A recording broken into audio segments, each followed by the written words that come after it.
don't get a good kick. This guy right here. Oh, I can't turn it. I can't. Some dude sent the same text in like legit 11 times. He really wants you to know his opinion.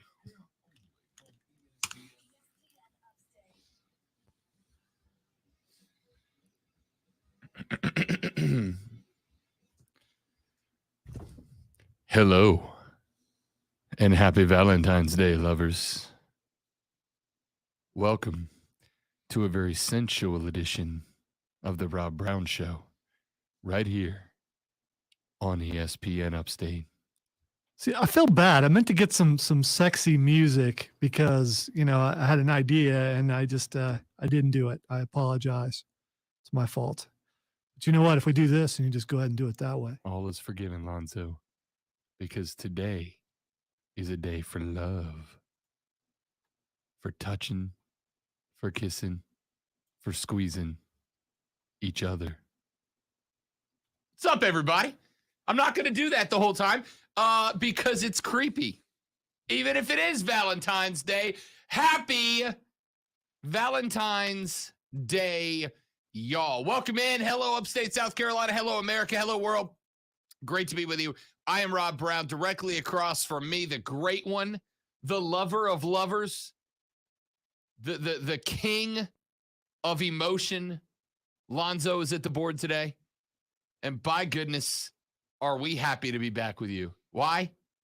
Because we love you. Hello, I am Alonso. I am here with a rose for you. I love you so much. Prepare to die. That's Inigo Montoya. It's a very different character. Yeah, to throw that in there. Maybe I was doing poos in boots. What's up, everybody? Great to be back with you. Happy Monday. It is Hangover Monday, Super Bowl edition. We are glad to have you along for the ride. Obviously, here in just a minute, going to get into breaking down the Super Bowl. Got some college football to talk about as well. Now's the most interesting time of the year, I think, Zoe, at least in my opinion, because now is the time that we start to shift everything, right? Now's the time we start to shift everything. We turn our attention. I mean, obviously, we're going to break down the Super Bowl in great detail over the next 3 hours. We're getting pumped for the USFL, right? Yes, indeed. Big USFL fans here. New Orleans Breakers go into the ship, baby. I don't know anything more about them than their name, but I can't say the word ship. Is that going to make you panic every time? It's a very popular word. It's a very common word, Lonzo. Please use boat. It's not the New Orleans Breakers go into the boat. Doesn't make any sense. It does to our listeners. I feel like there was a very pronounced P on the end of that word. I'm not. Okay. I guess we'll find out later. After I got done, after I got did get dumped for saying the common vernacular for a large boat. Now, every time I'm going to say that word, I heavy lean into the P. I'm afraid to say the word now. Well, because if you recall, you said, I didn't say that. And I said, yes, you did. And then we went in the office. That's pretty close. Oh, no. You admitted you said it. So anyway. Texas says, why does Rob's sensual voice sound like the golf announcer's voice? Not, ladies and gentlemen, at the event that after this weekend jumped up on Rob's sports bucket list to the very top. Have you seen, Zoe, the clip of the hole-in-one on the 16th at the WN Open this weekend? It's one of those things where you don't actually see something, which I didn't, but I saw your reaction to it, and your reaction to it was just an amazing reaction. So I'm sure it was really cool. It's one of the most the weight it used to be the Waste Management Open, but they have changed the name of that company. Yeah, good move, because the Waste Management Open. Yeah, well, part of the reason, I mean, they changed the name of the company and stuff. Waste Management, the big green trash trucks. They're common most everywhere. The garbage trucks. Yeah, the garbage trucks. So they changed their name to WM because they've started doing a lot of stuff regarding like environmental cleanup and whatnot. Anyway, the tournament that they run out in Phoenix, the WM Open, This is the par 3 16th hole here, Lonzo. And you see this stadium setup? It wraps around the entire hole. All right. So it's this all the way around, except for this small section of bleachers, but it's this all the way around. So it's a stadium, literally a stadium hole. It's just one par 3 that's right in the middle.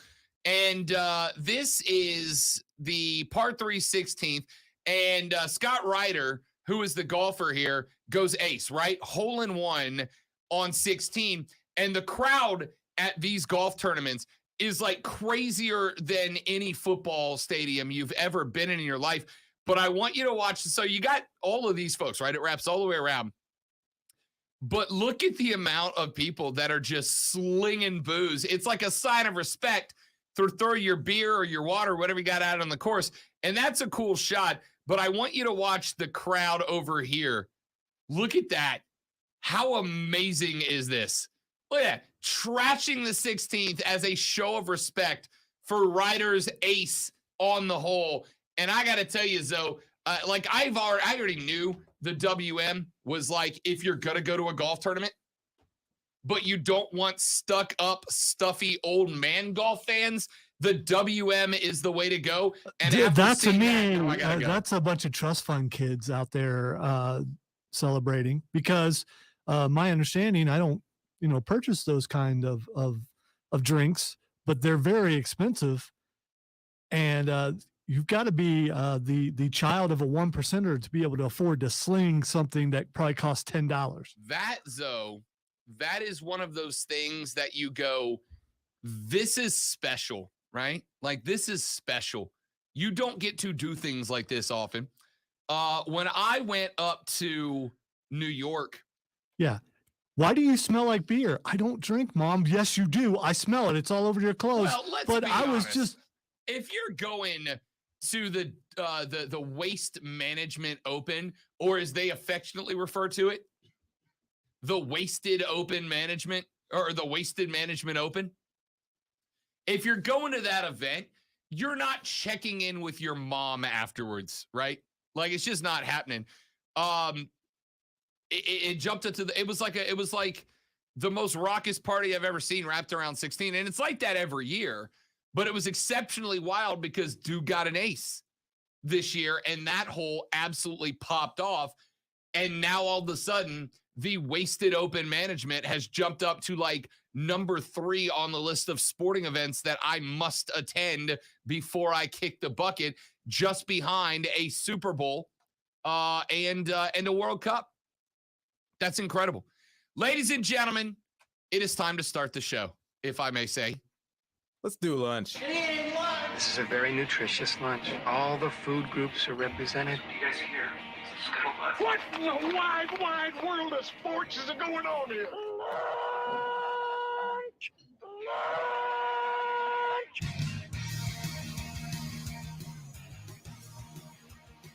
You know what I love? I love when I'm right. And it happens like occasionally. Lonzo, you may or may not remember. You've been on this show a time or two. Couple. Last week, going into the Super Bowl, I said that defensively, the Cincinnati Bengals had one major liability that I thought would cost them the game. Off the top of your head, as we play the Rob Brown Show Home Edition, Lonzo, do you happen to remember who it was I said was the defensive liability for the Bengals? Let me remind you of what I said last week. I will not disparage him. So I'm not going to say. That's fine. Who was it? You don't have to disparage him. Who did I say it was going to be? You do understand why I won't disparage him. You do know what school he went to. I know and don't care. I'm going to rip Jalen Ramsey. I'm going to rip Eli Apple. Okay. Well, Eli Apple went to Ohio State. Correct. So, of course, that's why I won't disparage him. And I've asked this question on the air before. My college allegiances do not hold up to the NFL. Once a kid's in the league, my college allegiances and rivalries, I don't care anymore. I hate seeing a guy destroyed all the time, and he played a pretty good game, all things considered. Was the score 52-0? No. So he had to do a decent job.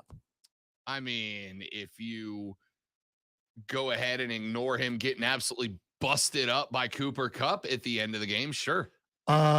Is it really a bad thing? Defensive Is holding, it, the touchdown is it a bad surrendered. thing to get busted up by arguably, at least this year, the best receiver in all of football?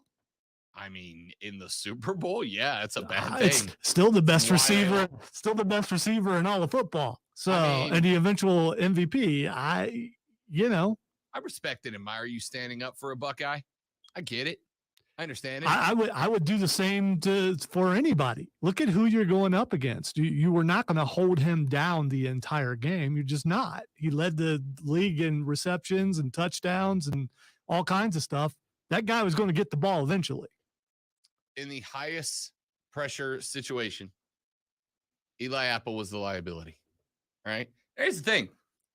I don't traditionally pick on football players like individually until you open your mouth and act like a clown. Then the fire rains. All right.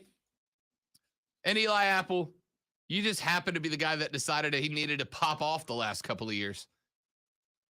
Everybody else on the Bengals roster at defensive back didn't get roasted by Cooper Kupp at the very end. Everybody else in the defensive backfield for them didn't give up a game-losing touchdown to Cooper Kupp. This It was just argument, him. I just don't get this argument because everybody else wasn't guarding him. Eli Apple was. That is a big dude. Yes, Look at the that's guns on that guy. That's what I was talking.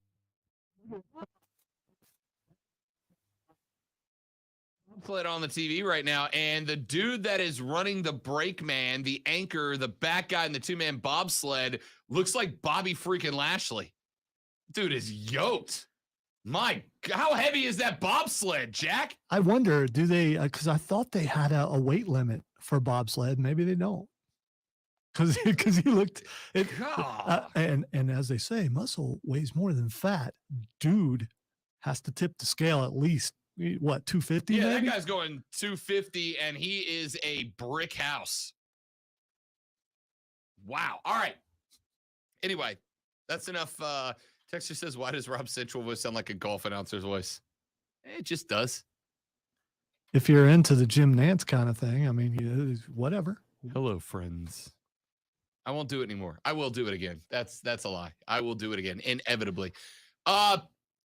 Item number 1 through 3 on the lunch breakdown is last night's Super Bowl. The LA Rams, 23-20 winners. And here's the question that I want to throw out there. So after the game was over, and if you don't follow us on our social media, Facebook.com/ESPN Upstate, Twitter.com/ESPN Upstate, at The Rob Brown Show, at Lonzo on Word. Last night after the Super Bowl came to its conclusion, yours truly and host of Offsides with Mark Ryan, went live and did a live stream where we broke down our thoughts on the game. And Mark said something I found very interesting. You know, Mark's a dude who really wants you to know that he is anti-super teams, right? He does not like a super team. So they don't feel organic. They don't feel natural. He's anti-super team. And he said that. And I didn't push back on the live stream because I was paying too much attention to the MVP trophy they were handing out in the post game and all that. But I got to thinking about it as I Wait, called you're it only in. slightly paying attention to him? That sounds familiar to me. I got to thinking about it a little bit because that is a tag I saw placed on the Rams quite a bit, right? The super team, they're full of stars. They brought in all the stars. Makes sense. It's Hollywood. They brought in stars. And there's no doubt that they did, right? With Odell, Matt Stafford out of Detroit, Jalen Ramsey from Jacksonville, Aaron Donald. It's a team of stars, no doubt. They leaned heavy on let's go get a bunch of star power and see if we can build a team out of it. And I saw last night as I drifted off into slumber, a tweet from somebody that said something to the tune of, are we going to start seeing the NFL have super teams like the NBA has done for years, right? We've seen the super teams around the league. Sometimes it works, the Lakers. Sometimes it doesn't, the Nets. Super team. Will we start thinking super teams in the NFL? And I really got to thinking about the Rams and how they built this super team, Lonzo, I don't think that's fair. I don't think it's fair to say, right, like the NBA can build super teams because the players go, I want to be on a super team. And the players have a lot, if not most, of the leverage to create the super team they want. That's how the Nets got built, right? That's how the Lakers got built. AD wanted to trade out of New Orleans to go play with Bron. Russell Westbrook, kind of the same story. Ben Simmons wanted out of Philly. He ends up in Brooktown to be the new third of the big three, I guess. I don't know. But I started looking at the Rams. And I looked at the fact that they got Jalen Ramsey, right? Jalen Ramsey gave up a big touchdown last night to Jamar Chase to open it up for the Bengals. But Jalen Ramsey's a star. Except for Jalen Ramsey didn't force his way to Jacksonville, right? They gave Jacksonville 2 first-round picks for that guy 2 years ago. Matt Stafford didn't force his way. I mean, you can argue that he forced his way out of Detroit because he was done there. But the LA Rams gave up 2 first-rounders and a third-rounder for Matt Stafford to lead them to a Super Bowl. Von Miller came over. Now, again, Von Miller didn't want out of Denver. He said as much after. He said, I thought I was going to retire a Bronco. They sent a 2nd and 3rd round pick to the guy, to the Broncos for the guy. Odell Beckham Jr. was on the market, right? Odell didn't demand to go to the Rams. Odell just got cut by the Browns after the chaos there. They bring him there. All of the superstars that made LA a super team were all guys the Rams went out and went with I think a lot of them, very fair trades. In fact, anything, I think on some of them they reached, right? Yeah, this isn't like in Tampa Bay where Tom Brady shows up and says, I want this guy, and this guy, and they bring him in. That's a super team. This is a team who took a couple years to bring guys in to build things the way they want it. I don't think it's fair to buy. And you, hey, look, I hate a LA Ram. I was pulling for Joey B last night. I wasn't even pulling for the Bengals as much as I was pulling against Los Angeles. By the way, I do believe that you picked the score 24-20. I believe I did. Yeah, so you were only a point off. Congratulations. Thank you very much. And pick the Rams. Pick the correct winner. My wife said, why are you so laid back? Like, I don't have a team in this. Yeah. I'm enjoying the good game. I loved it. And I didn't really care who won either way. I picked the Bengals to win, which they didn't. So what? I thought, what a good game this really was. I really enjoyed the game. It was a great game. Well, there were some things, but I'm sure we'll get to that. Sure, absolutely. We're gonna get to those. We're gonna get to the commercials. We're gonna get to the halftime show, which was dope. Loved it. I had to tell you, number 2 on my list. I'm gonna give it a few days to breathe, Zoe, because recency bias is a thing. Right? You're always most attached to the things that have happened most recently to you. Recency bias is a thing. I'm going to let it simmer for a couple days. But I woke up today saying that HT show last night with my dude 50 Cent showing up out of nowhere, BT Dubs. All right. So are we talking about this now or are we talking about this later? We're coming back to it later. Okay. So I will reserve my opinion comment. Fair enough. Till later. But as of right now, give us some time to breathe. Number 2 Super Bowl show. Still behind Prince. Jumped MJ. Bruno Mars 4th. That's my list right now. We'll come back to that later on in the show. But when we come back here in a second, let's break down some of the X's and O's of the Rams' 24-20 win last night over the Cincinnati Bengals. One thing I've heard about Joe Burrow and the Bengals is they'll be back. I got another team that I draw sharp comparisons to with this Bengals team who never got back. I'll tell you why it might be a tougher road for Joey B than we'd like to think next on the Rob Brown Show on ESPN Upstate. QC.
feature sponsored by Indeed.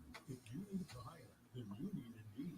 The all-in-one hiring platform helps you schedule and conduct video interviews right from your employer dashboard. Finding your next great hire has never been more streamlined. Visit Indeed.com/credit. Have you booked me for my braces yet? I'm starting middle school this year. Everything happening this summer. I don't think we have the time or even the money. Don't worry, Mom. My affordablebraces.com only has braces starting at $39.95. But it's super easy. I'm going to refrain from commenting on your comment, Keegan. I'm not saying I disagree.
The Rob Brown Show's on your radio. It's ESPN Upstate.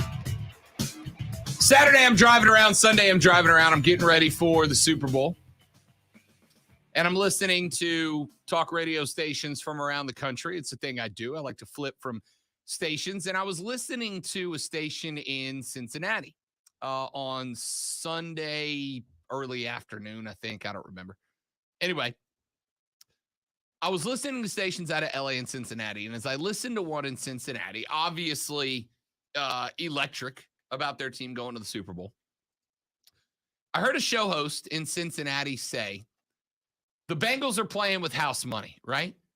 When the season started, Vegas gave them a less than 1% chance to make it to the Super Bowl. Less than 1%, and they underdogged their way all the way there. 4 seed gets to the Super Bowl. He said, hey, we're playing with house money, right? You go all in here. You go crazy. You send everybody, you pull out every gadget and gizmo you got. If it's 4th and short inside the 50, you go for it because you're playing with house money, right?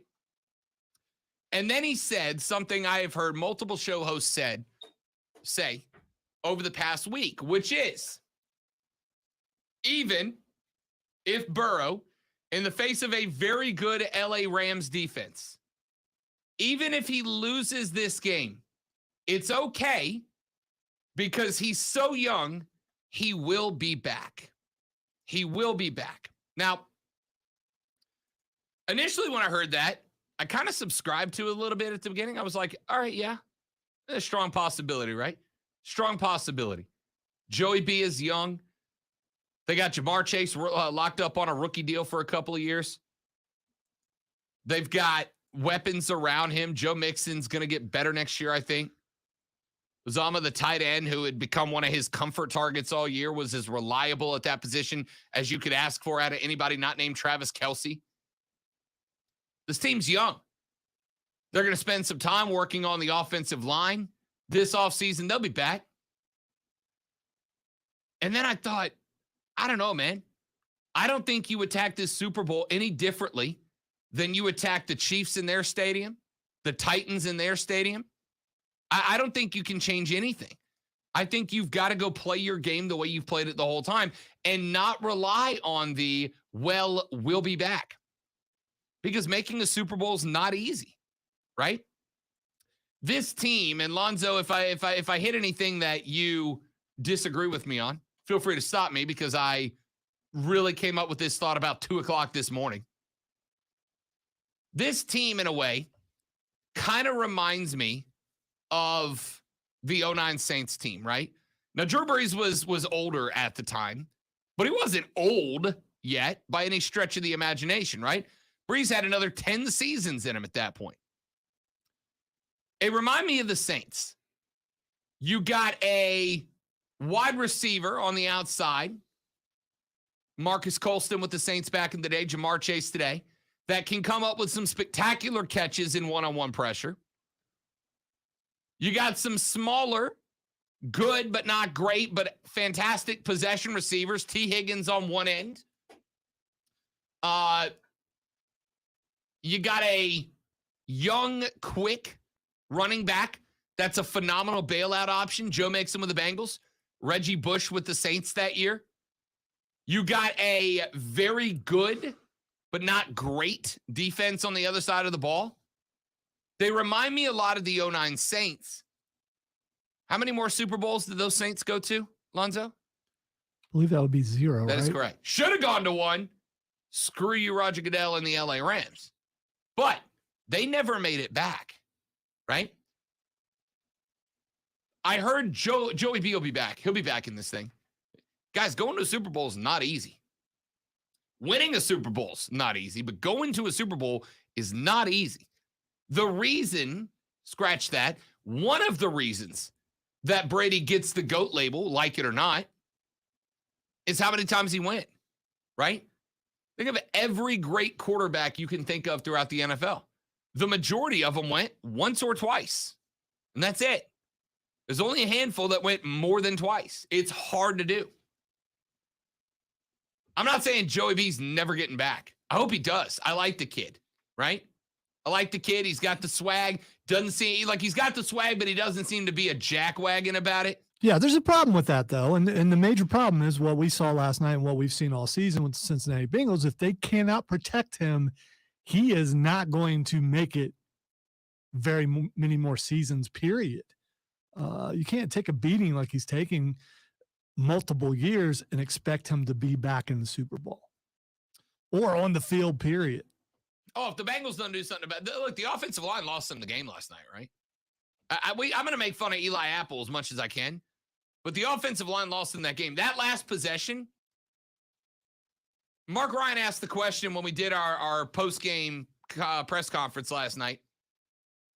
Why are you one-on-oneing Aaron Donald late in the game, right? Guy's the best pass rusher, certainly in the NFL today. A lot of people argue he's the best pass rusher in NFL history, and he might be. Why are you one-on-oneing that guy? Well, I rewatched that last drive a couple of times, Lonzo, and I saw something interesting that I did not catch during the game, so I went back and watched it again. And what I saw was a little bit of a tinker to the Rams defense. Early in the game, what the Bengals were doing on the offensive line is basically double teaming Aaron Donald with whoever was next to whoever Aaron Donald was lined up either head to head on or to the inside. You had one blocker, and then whoever did not pick up a pass rusher, because the Rams were bringing 4. I don't think they blitzed until like the end of the third quarter. The Rams were bringing 4. Whoever's on Donald, whatever offensive lineman, inside or outside, did not have a man come into his zone, would lean over and double team Aaron Donald, and it worked. So what did the Rams start doing? The Rams started bringing a linebacker up on the other side. They bring 3 on one side. They would force the Bengals offensive line to start shading over to that side and creating one-on-ones for Aaron Donald. And once they did that, the Bengals offensive line was toast. The Rams figured them out, and the Bengals did not change their game plan in response. I'm curious about something because when we talked about this Friday, I said that what they needed to do, the Bengals, would be to run delays and run screens. I don't recall them running a single screen.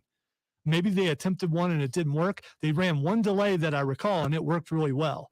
When you need to take advantage of an aggressive defense, getting them on top of you and just tossing the ball right over top of them, and they just didn't do that. I don't remember seeing one single screen run by the Bengals.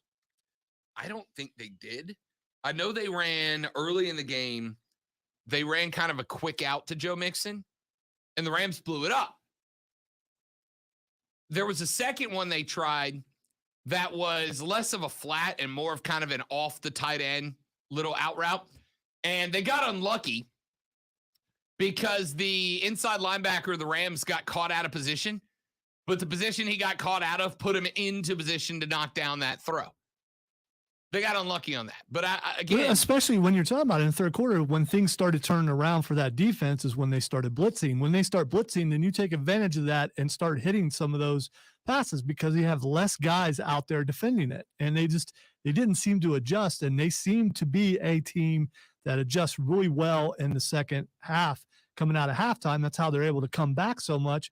But in this case, it doesn't look like they can adjust in game. one thing that bugged me about that was that the Rams only blitzed a handful of times, but what they were doing was they were showing blitz and then dropping a guy back out into coverage, right? So they'd show 5 at the line, they bring 4, but they bring 4 in a way that forced where the double team was coming against Aaron Donald early in the game to drop off.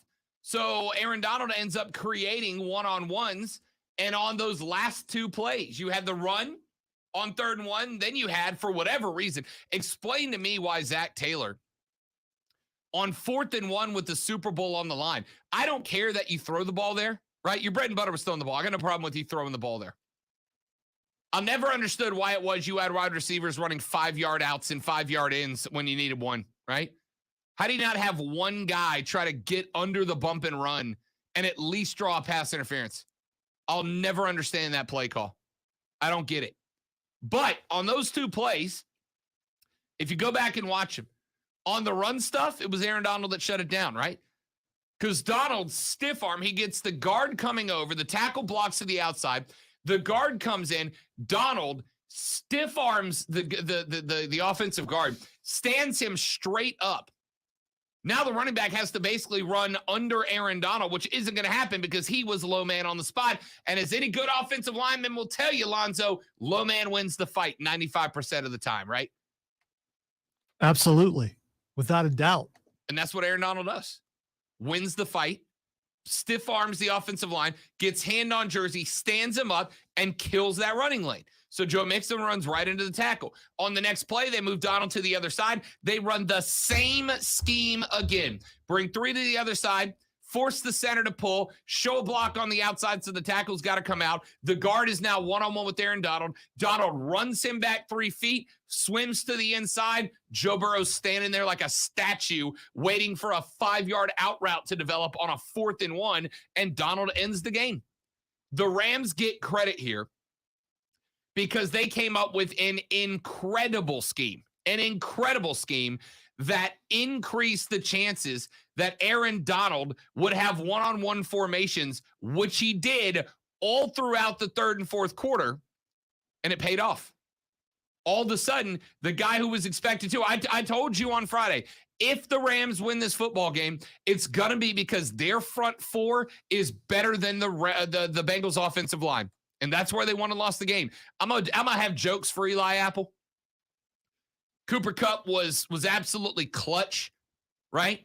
After he got his bell rung on that, that touchdown pass that wasn't because of the offsetting penalties, comes up with another huge clutch catch for the tight end for the touchdown over Eli Apple after that. But that game got lost because the Rams looked at the Bengals offensive line, went, they can't beat Aaron Donald if we create one-on-one matchups, and change their entire defense to create those one-on-one matchups.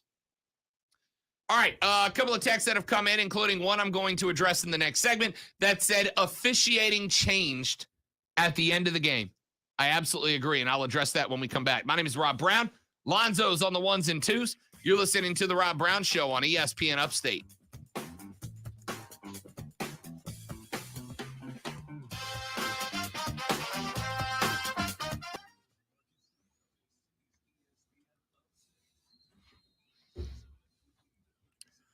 I've also noticed a trend in the bobsledding. The guy in the back never seems to open up his visor. He's also like tucked all the way No, down. no. I mean, before they go. Oh, gotcha. Well, I would. In this case, it's the opposite. Okay. one guy always seems to keep his visor down, Yeah. and he's the most focused, I suppose. Or that's supposed to be intimidating. Intimidating the ice, maybe. I don't know. We'll show you ice. He's got the coolest looking helmet so far. It's Imperium. Very Iron Man. Quick in, nice. Drop the bar, tuck the brake, man, and we're off. 15 tenths better out of the gate. That's a solid start for the Russian. No, that's the Germans. Russians are in the lead right now. Picked up 100th of a second on him.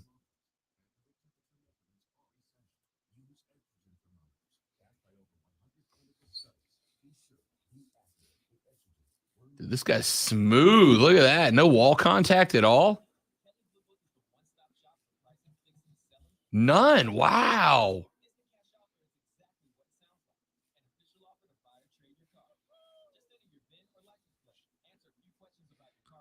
What are we doing here, camera guys?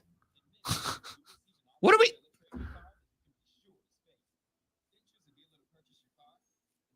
That's all right. Little contact didn't slow him down any.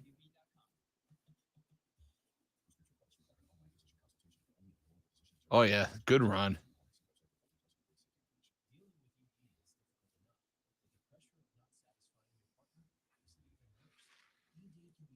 Oh, did they not beat Russia? I guess I missed it.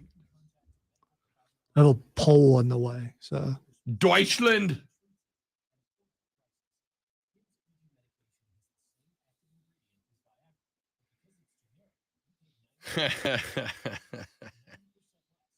Good take. Good take. Good take. by the way, Rob and I have made sure we barely discussed the Super Bowl at all in the office, just waiting for genuine reaction on the air. So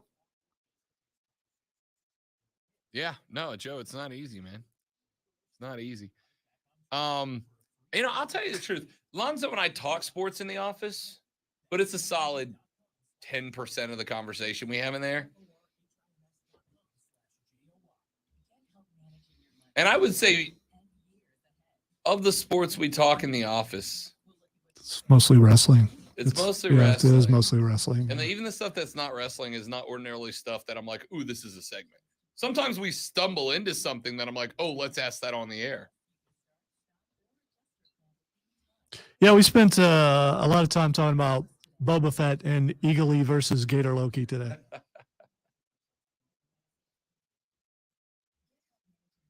Steven says, I really like that Moon Knight trailer. So did I. God, I hope they don't screw. I hope Not the best trailer, but I'm sure we'll be talking about it. I hope Moon Knight is, Especially violent. when he jumps over the building and the logo comes on after. That was pretty I hope pretty it's smooth. violent. I hope it's nasty. Give it all to me.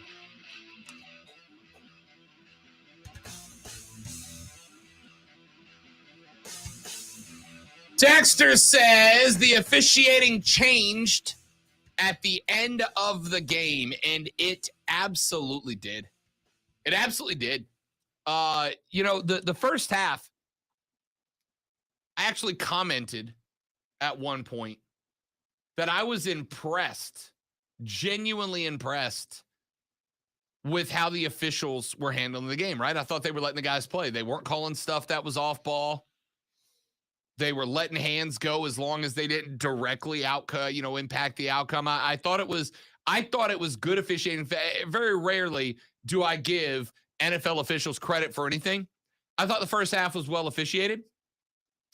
The second half, specifically the open and close of the second half, was bad. T. Higgins, I'm sorry to say, Lonzo, T. Higgins got away with murder on his touchdown pass. He absolutely did. But if you're going to allow that to go, you need to allow some other things to go. I'm okay with them letting it go to a certain degree, as long as you're consistent. And that means consistent throughout the entire game. Don't change what you're doing near the end and affect possibly the outcome of the game. I got to tell you, I thought that first off, the T. Higgins call was murder. It was wrong. That, in fact, I went back and I put the quote from the official, Ron Torbert, on my Twitter feed. He said, quote, The crew did not see any contact that warranted pass interference. It was a contested catch, and the crew didn't see any contact that rose to the level of pass interference. Our rule is that if there is a grab and twist and turn, there's enough for a foul. If there's just a rake across the face mask where there's not a twist and turn, even if there's a grab, question mark, there is no foul. The officials did not see any contact that rose to the level of a foul for a 15-yard face mask. Looked like a twist to me. You know who else it looked like a twist to? The defensive back, Jalen Ramsey, whose head was, I don't know, about 120 degrees away from straight. Absolutely, it was a grab and twist.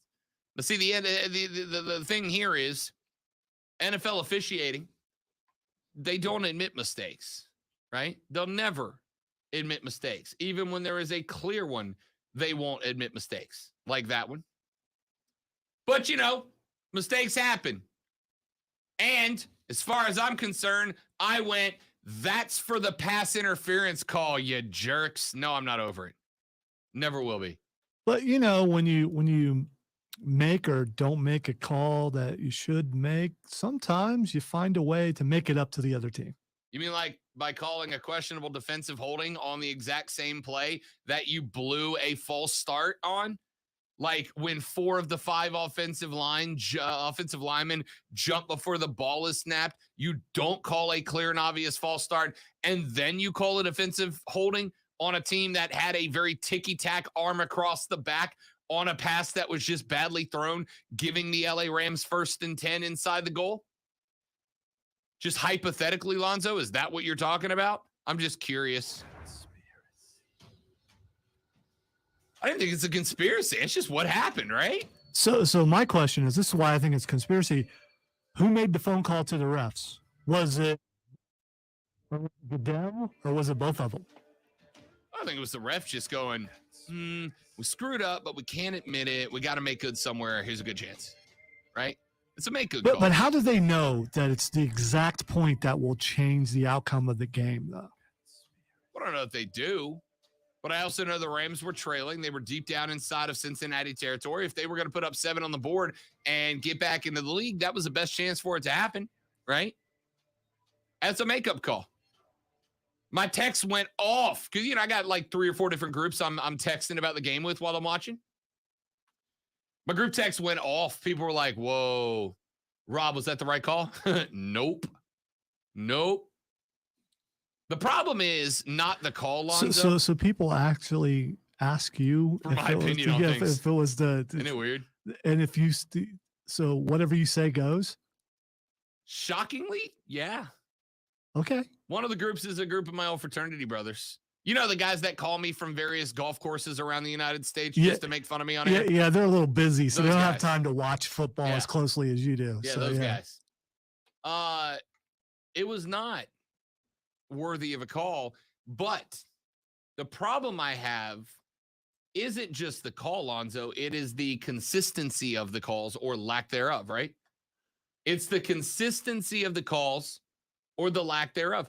The problem isn't that the call got made. The problem is that was the first time that call got made. That kind of stuff had been going on all day. And that was the first time that call got made. Why is it that is the first spot you decide that call's worth making? Why is that the spot you decided to blow the whistle, right? I think the NFL officiating crews don't understand that, we want every call to be perfect. Of course we do. But I think for us, or at least for me, I can't speak for everybody, but I'll speak for me.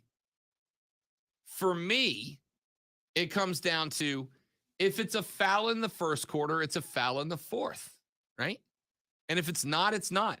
Because by the time you had gotten down there, even if that genuinely was a defensive holding on the linebacker, even if that was genuinely defensive holding, it wasn't in the first quarter.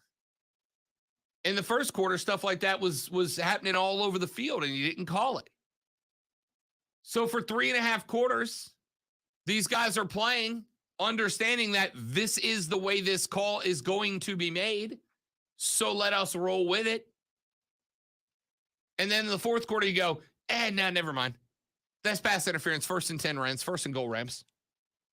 It's that kind of crap that drives us crazy. That's the kind of stuff that turns people off. That's the kind of stuff that gets folks to go, the NFL's got problems, man. That is how you sow the seeds of conspiracy theorists, right? Sticking to the sports world. You sow the seeds of conspiracy theorists by giving them anything to latch on. And if you said, hey, the Rams are down, they need a touchdown, it is 4th and short, 3 consecutive penalties called in favor of Cooper Kupp and the Rams, back to back to back, leading to fresh sets of downs for them to try again. Lonzo, that's how the seeds of a conspiracy theorist are sown right there. And the NFL did it again last night. Again. I don't get how this isn't fixed. 3.5 quarters, that play was legal. 4th quarter, now we got to have laundry for it. Miss me with it, man. Call it start to finish or don't call it. Pick one. Let's take a break. When we come back here in just a minute, the biggest controversy on Twitter is playing out in front of our very eyes, ladies and gentlemen. And an NBA player is a good guy is wrapped up in the middle of a controversy. I'm going to tell you what it is when we come back on the Rob Brown Show on ESPN Upstate.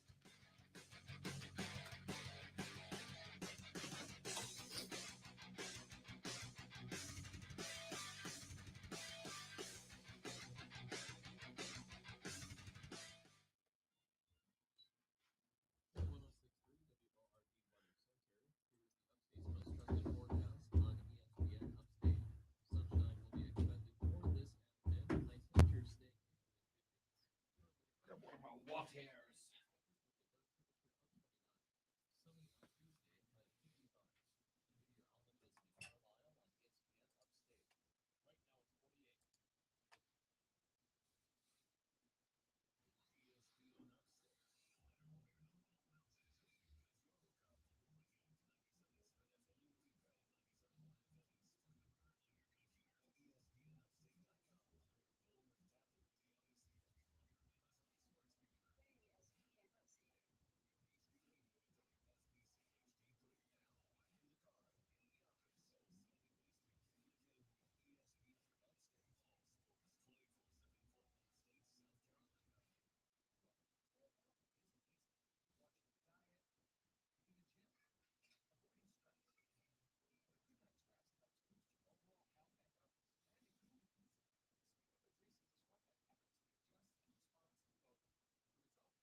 Granger, they're here for you 24/7 with supplies and solutions for every industry and access to product specialists ready to help. Call clickgranger.com or just stop by. Granger, for the ones who get it done. This is important news. If you have unfiled tax returns, the IRS is shifting gears and ramping up investigations on non-filers this year. If you fail to file your tax returns for Brazil's got a bobsled team. Jamaica's brought a bobsled team this year.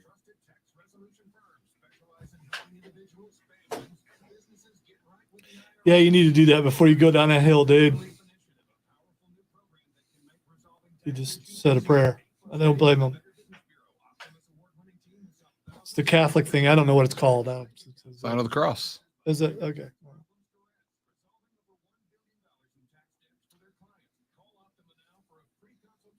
As a former Catholic, I wonder how many times I did that. Had to be borderline 100,000. Had to have crossed the 6-figure mark. I know what it is. I never really knew what it was called. So I understand the symbolism too. I know what's going on there. I just didn't know what the title of it was.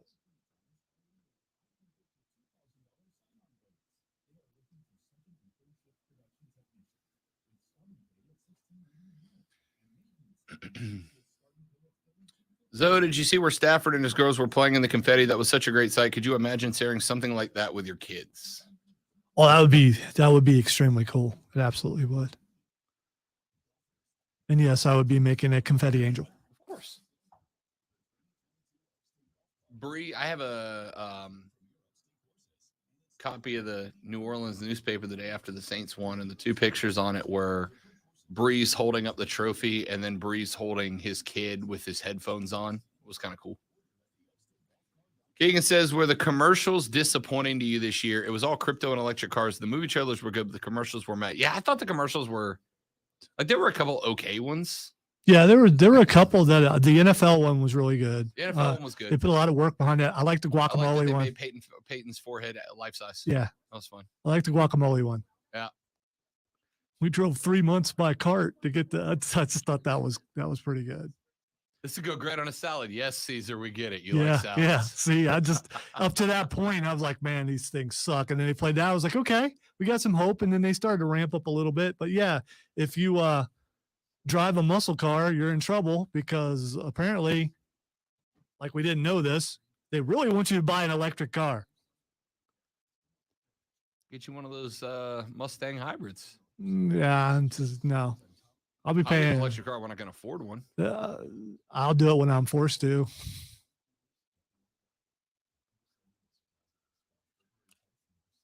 Which by the time I think that they're actually the norm, it will be. Jamaica, we got a bobsled team. There we go. Where's John Candy? He did. What? John Candy's dead. That's what I said. Hang on, we're gonna do the show, but Jamaica's got a bobsled team that's running right now. The sled they're- looks sweet too. It's like a matte black with just the Jamaican flag. Looks like something you design on a video game. Yeah. It does. They're like almost 4 seconds off the pace, and I don't care. Team Jamaica. Had I known that they were running today, I'd have worn my Jamaican bobsled T-shirt that I definitely own. Well, Oh, they're way off the pace. That's one. It's I Monday. didn't think you would notice. It's Monday. 3 points. Oh, they picked up 0.3 of a. Oh no! Oh no! Oh no! Off the wall. Got the angled slide. This is not going to be good for the Jamaicans. It's all right. He brought it back. They showed up, man. Hey, +4. They picked up a 1.5 seconds. How about it? +4-2 is the final time for the Jamaican bobsled team. I'm gonna say this though. Last on the standings, probably the best looking sled out there. Just matte black with the flag stuck on the front. That's a great look. I know this is frowned upon by some other people, but if our 2-man was to go against that other show's 2-man, how do you think we'd fare? I mean, I feel like they probably win the push start because of Diesel, right? Maybe. But the problem is, for them, is that your boys still got a little bit of oomph left in them, right?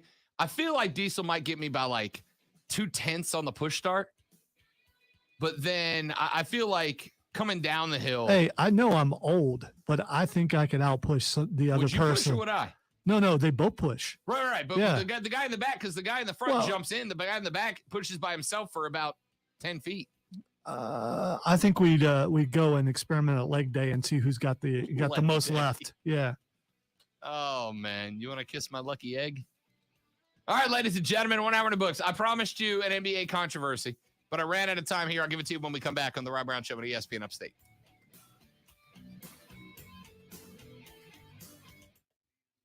Curling! Oh, Lonzo's not going to watch because it's not the Americans. Women's hockey team on to the gold medal round, by the way. That's awesome. Are they playing Canada? Who are they playing? Yes, Canada. Okay, I figured. Who already beat us once. Right. That's why I was asking. I am feeling very Olympic today. I'm just going to quote Cool Runnings the rest of the show. Can't believe we went an entire hour and you haven't talked about the best trailer yet. But maybe you're not going to get to that. Maybe you're saving it. Which one? Doctor Strange too. Oh, yeah, it was dope. But did you Also, did you catch the voice? Okay, that's why I'm asking. Exactly. not just that, but man, are they leaning into everything that happened on What If? And that You saw has Peggy Shield? so many possibilities. I missed it, but Peggy Shield was in I there. saw that, I've watched it a couple of times Yep. and saw something different each time. There's so much going on, including them trying to say that Tom Cruise is in it. I've heard that is a rumor that he's going to be alternate universe Iron Man, and I'm here for it. Why not?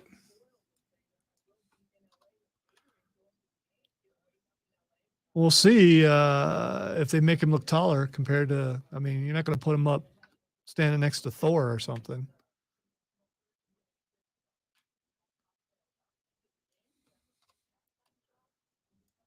I don't know. Is RDJ that much taller than Cruise? I doubt it. I just love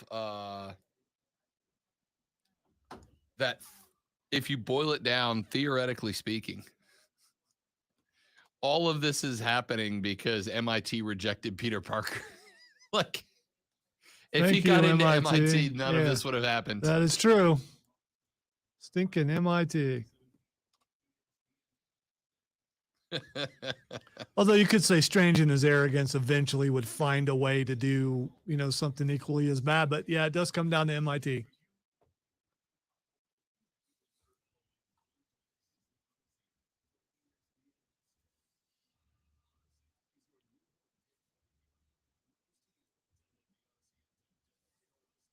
And did I see Shang-Chi in there? I'm pretty sure I did.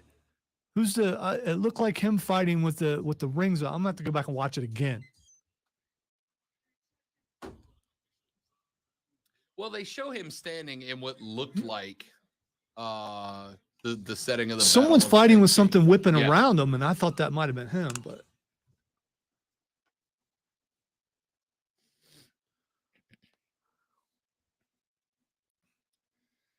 All right, ladies and gentlemen, away we go. Our numero dos of the Rob Brown Show. This is ESPN Upstate. I promise you an NBA controversy, and I have it for you here. The controversy of the decade of the millennium. Karl Anthony Towns, you know Cat, C-A-T, K-A-T, Karl Anthony Towns, plays for the Timberwolves. Karl Anthony Towns, by all accounts, a really good dude. Karl's a dude that almost lost his mom going into this season, was very emotional about it. A lot of people have had his back. Seems like a genuine dude.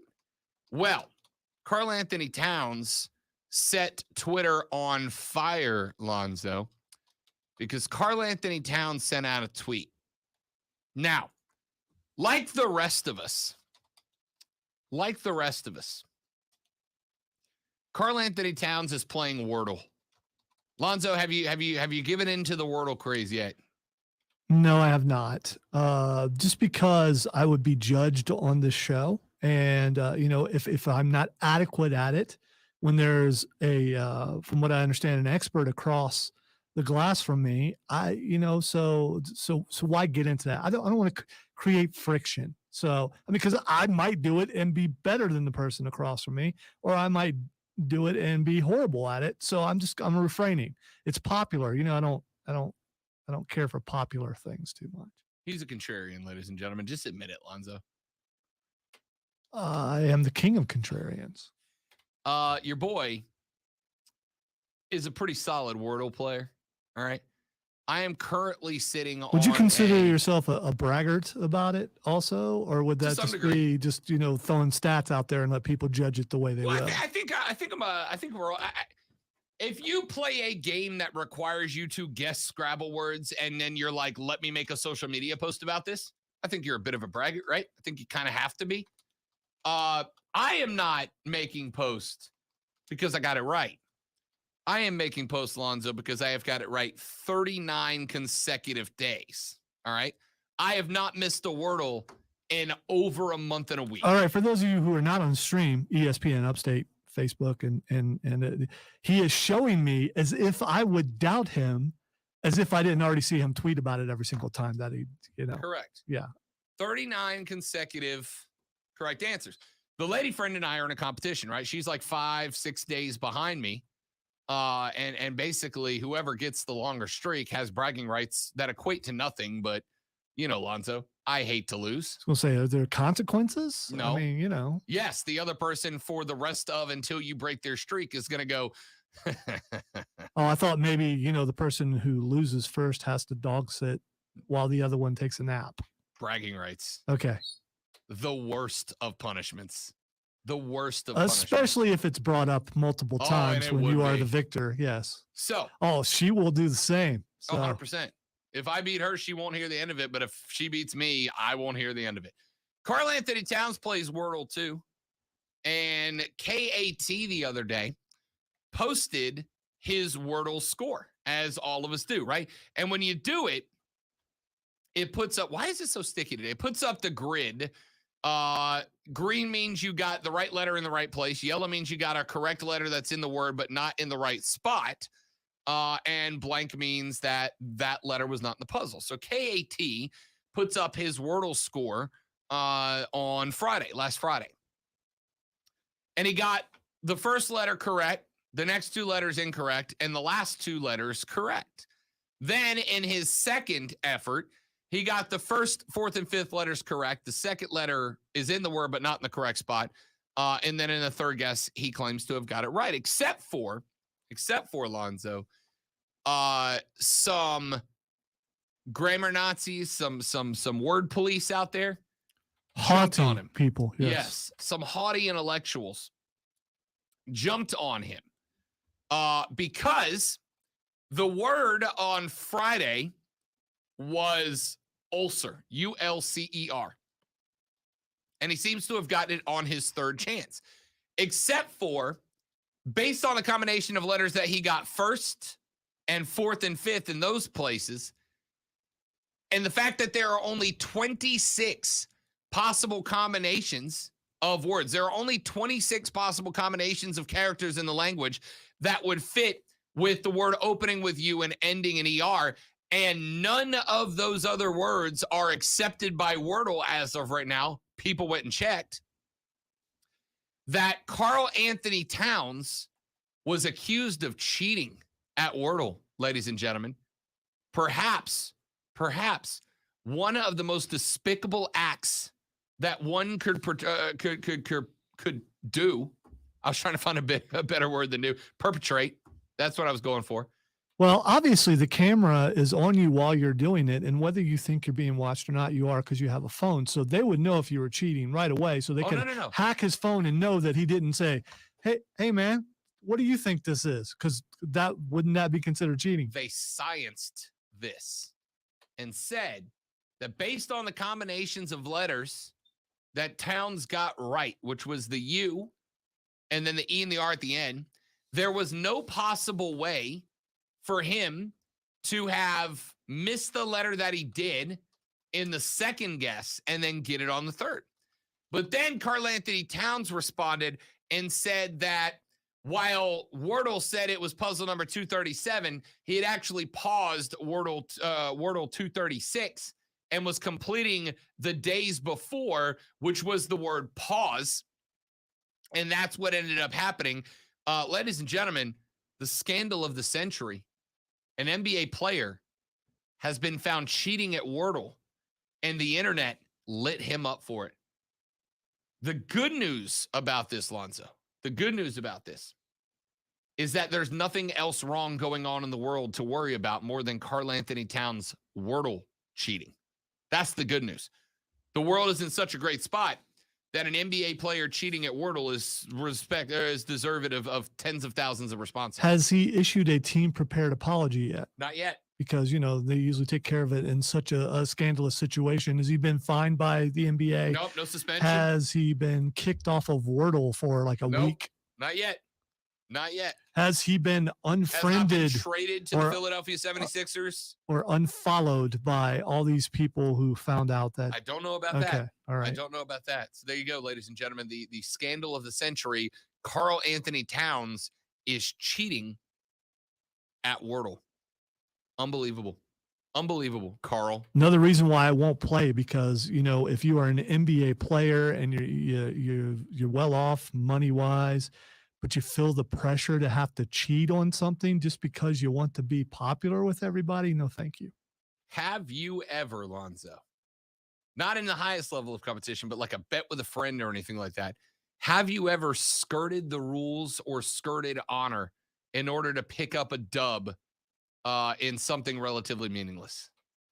Video games, board game night, a bet with a friend. Have you ever skirted the rules in order to pick up a dub that maybe you didn't deserve? None I that expect full honesty and candor. none that come to mind, but as you've witnessed, my memory is not the greatest, and it's getting worse as the years go by. So possibly in my past I may have, but nothing comes to mind now. There is nothing better than beating someone on the up and up and staring into their eyes without having to cheat and know that you are better than them. Yeah, but there's also nothing worse than losing to your friends, right? For the exact same reason I detailed a minute ago. Well, the group I had with me, I had them there just because I could beat them at everything, and I just wanted to feel superior, which is what most people do, right? I like the concept that somewhere in OHIO right now, one of your old friends is listening to you say that the only reason you had that group of friends around was because they were easy to beat at everything. Absolutely love that. Sure, that goes over really well. Yeah, one in particular who could beat me in a race any day. Hopefully, he's not paying attention. All right. A couple of other things I want to get to regarding the Super Bowl. We talked about Eli Apple. We talked about the Cincinnati offensive line, which, by the way, gotta be the priority this year for the Bengals, right? All season. So you had a nothing matters choice. but building the OL. If you had a choice, you got a really good team, but you had to pick between the Cincinnati offensive line and the Carolina Panthers offensive line. Which one are you taking? I gotta tell you, I think I'd take Carolinas. I genuinely think I'd take Carolina. Wow. I mean, you got some young talent, Brady Christensen out there, who I think is Rashad Beard pointed out a couple of weeks ago. Has really grown into a spot as a solid left tackle, which is the anchor of that position, right? But I think no matter what case, either team, that's the priority this offseason, right? That's why when I floated my theory not too long ago that the Carolina Panthers are going to end up drafting a quarterback this year in the draft, when I floated that theory, we got a lot of pushback from Panthers fans in the area who were like, if they do that, I'm out, right? If they do that, I'm not watching anymore. I'm done with the team. Because the priority has to be the offensive line. And frankly, it would not shock me, right? It wouldn't shock me if they go quarterback. Although I agree that the correct call is to find the next great Panthers offensive lineman. I frankly don't know if there is one out there, to be honest with you. I don't know if there is a great offensive lineman in this draft. There's a couple. Charles Cross is probably the guy I like the most out of Mississippi State. But if you're the Bengals or the Panthers, which, by the way, if you're the Panthers, aren't you kind of looking at this Bengals team and seeing a little bit of yourself in that, right? I think you can, right? You've got an above-average defense. If you go quarterback, which I think, again, I've told you a number of times, I think the Panthers do.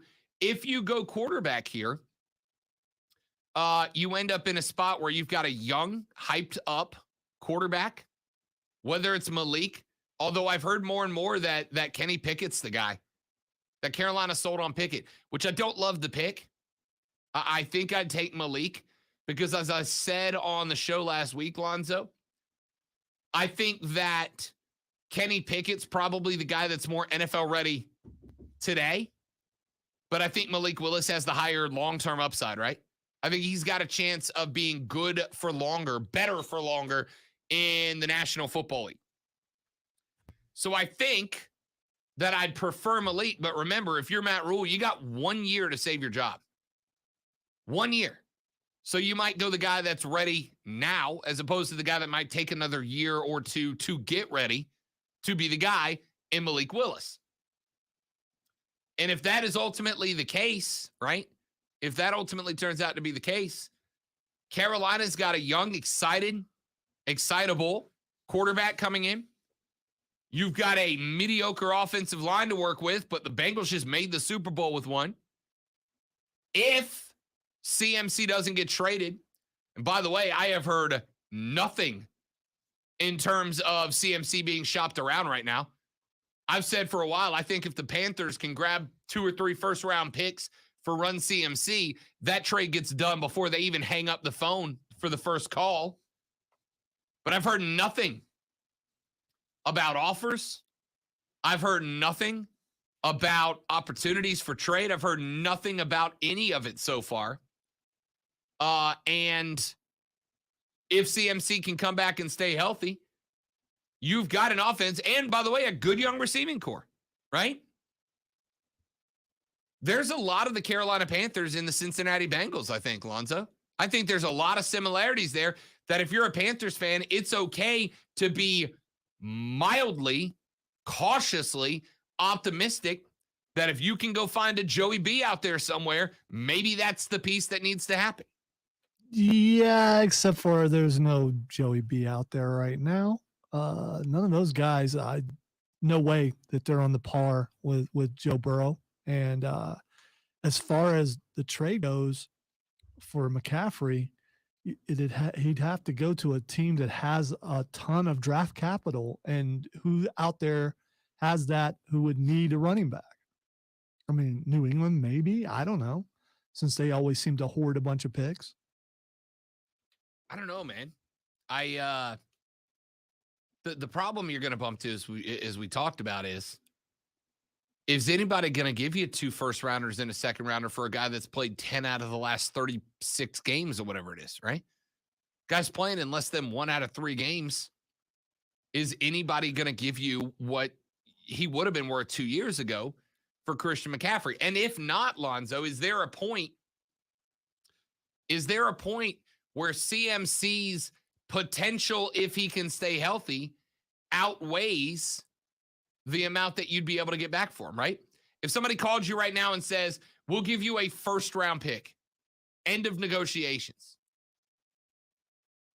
is it not worth it to just keep CNC in the fold and hope he gets healthy?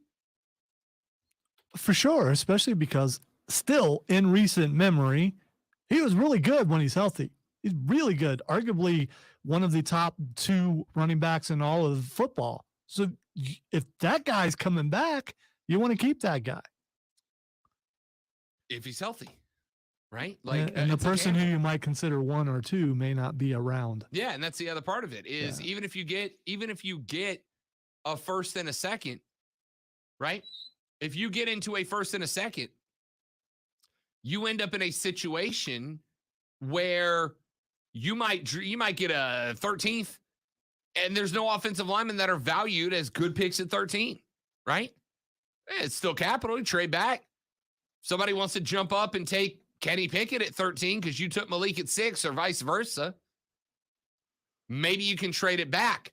But again, there is some point where rolling the dice that CMC comes back healthy and can do it again is better than whatever picks you would get in return for him. I don't want to be the guy that has to make that call. Because if you get it right, you send Pickett somewhere else, you send CMC somewhere else, and CMC gets his leg exploded in the first game again, you came out like a bandit. But you send CMC somewhere else for a first-round pick, and he makes the Pro Bowl with that team, you don't look so hot now, right? I don't want to be the one that has to make that call, to be honest with you. Texter says, rumor has it the Steelers are going to try to move up and get Pickett. They know Rudolph and Haskins aren't the guy. That's from Big D. Appreciate the text, D. I wouldn't be shocked. You know, we said 2 weeks ago, pre-Roethlisberger retiring, that Carolina at 6 was going to have first crack at a QB, right? They could take the one that they wanted. They could take Malik or they could take Kenny. Either one at 6. But now, Pittsburgh may very well be in the mix. Pittsburgh may very well be in the mix. And if they are in the mix, that could absolutely change the Panthers draft strategy. They're not going to trade up, right? They don't have any way to trade up. They don't have any capital to trade up. So if the Steelers jump them, here's the way I'll put it. If the Steelers jump the Panthers to take Kenny Pickett because they believe Pickett's the guy, I think the Panthers still take Malik. If the Steelers don't jump him, it's looking more and more like the Panthers take Kenny Pickett. If the Steelers and somebody else jump in front of them to take Pickett and Willis both off the board inside the top 5, which is very unlikely, then I think the Panthers probably drop back 6, 7, 8, 9, 10 spots. And they end up drafting an offensive lineman and picking up a few extra picks down the line to make up for it, which I think is the right, frankly, the right way to handle it at that point. So we'll see. A couple of months out from the draft. Texas says CMC's cap hit is too high. Nobody will give up picks and take on that contract. Texas says you can't play CMC that much and expect him to stay healthy. Yeah, we've had the talk about the way that Matt Rule uses CMC like he's the most durable back in the world, but he's not, right? I don't need CMC running 14 off-guard ISOs per game. I need you to use the guy for what he is. Could another coach do better than that? Maybe. Is another coach going to look at that and go, the only reason CMC is hurt so much is because Carolina uses him as a power back? Maybe. Maybe they will learn to. But I do think you're absolutely right, Texter, and that you very much have to consider the cap hit on top of it. That's why I said I think you might get a first rounder, maybe a first and a second if you can get a couple of teams bidding on CMC that believe that his misuse in Carolina is the reason he's been banged up. We'll talk more about this as we get closer to draft time. When we come back here in just a minute from right now, we got more Super Bowl to talk, including your favorites to make it back to the dance next year. Yeah, it's way early, but it's Vegas, baby. You can already put money down on who's in the dance next year. We'll tell you who the Vegas favorites are. Zoe and I will give you your thoughts on that next on the Rob Brown Show on ESPN Upstate.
no lights. One man, a microphone, the 50-yard line. Team's already on the field, ready to kick off. And The Rock captivated everybody just by talking. But how many people looked and went, "Hey, it's The Rock from wrestling," and how many other people went, "Look, it's the Tooth Fairy. Johnson from the actor. It's the Tooth Fairy." Oh.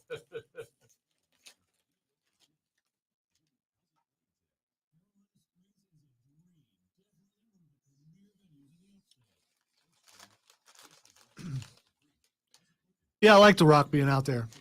You may ask the question, why is he out there? But his show's on NBC, right? Because they were showing commercials for it. I think it might be on NBC. NBC pimped the hell out of their stuff last. They did.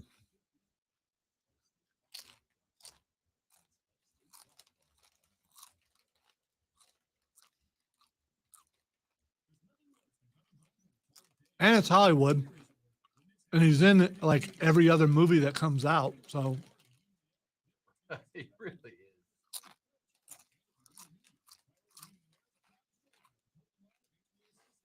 is. Is it fair to consider, like, do we as wrestlers get to claim The Rock still? Like, is he The Rock or is he Dwayne Johnson, the actor now? he's whatever he wants to be called. But when you talk about the wrestler, you don't say, "Remember when Dwayne did this?" You Yeah. say, "Remember when The Rock did this?"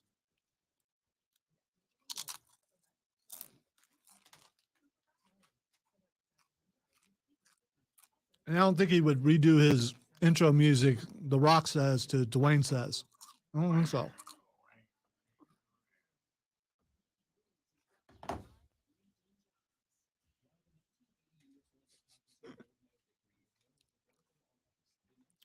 I agree, Stephen, but you know, you got to push your stuff when you got the largest audience. Oh, 100%.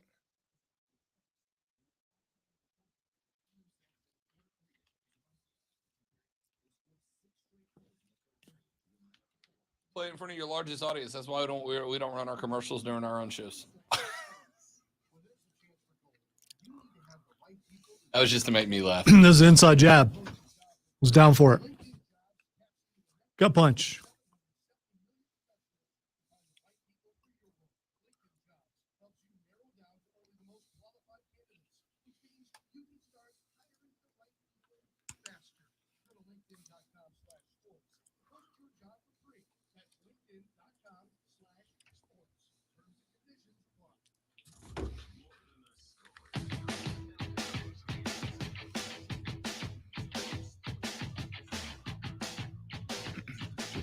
Vegas is willing to let you bet on anything. By the way, tallying up the prop bets still. We put down a handful of picks on prop bets last week, and I'll give you some of the winners and losers. I know I lost the coin flip. It was heads. I went tails never fails. I believe Lonzo went heads on that one. Let me see. In fact, I wrote it down. Let's see. I don't think so. I think I also No, went we tails. both went tails Yeah. never fails, and tails failed on that one. Anthem length 135, well hit the over by like 7.5, 8 seconds. Got that one right. Commercials featuring a dog was set at 6.5. I'm going to be honest, I stopped counting. I don't know if we got there. It was close. It was very close. Here's the one that I think we have to go to the listener judges on, Lonzo. The question was, will Snoop Dogg be seen on camera smoking at any point? Right? Now, he was not seen on the broadcast smoking. However, on social media shortly after the game, a video emerged where a camera operator had zoomed in on Snoop standing off to the side. The man filmed the camera operator's cam, the video screen, through a cell phone, which clearly caught Snoop warming up, if you will. Getting the old Snoop pregame special in. Does that count as a hit on the prop? Was this, so to speak, was this a Vegas, there was a Vegas prop bet, right? Yes. Vegas ain't going to say, they're not going to pay people for that because it didn't show up before the Super Bowl. It showed up afterwards. Fair enough. Fair enough. I took the yes on that. I took the yes on that. I thought it's gonna slip, right? It's gonna slip. It was close. It was close. Yeah, and one guy had to find the right angle to do that, and yeah, I know. One of the prop bets: will any artist at the halftime show perform a new song? Off the top of my head, I don't believe any did. Well, the Kendrick Lamar thing, which was horrible. Everything else was good. Yeah, it was out of place. It didn't fit with the flow of the music. The flow, it brought everything to a certain place, and then it jumped back in afterwards. He mentioned names in there, and I don't know Kendrick Lamar enough to know. Yeah, but it sounded kind of new to me. So I don't know if it was or was not. I don't know if it was. If there are any Kendrick Lamar fans out there, was that song a new song, or did he throw some new lyrics into an old song in particular spots? If there's any Lamar fans out there, can let us know, because we split on this. But I think actually you said yes, I said no. So that might be the difference. Texter, what color Gatorade gets dumped on the winning? Coach Alonzo hits that one with blue.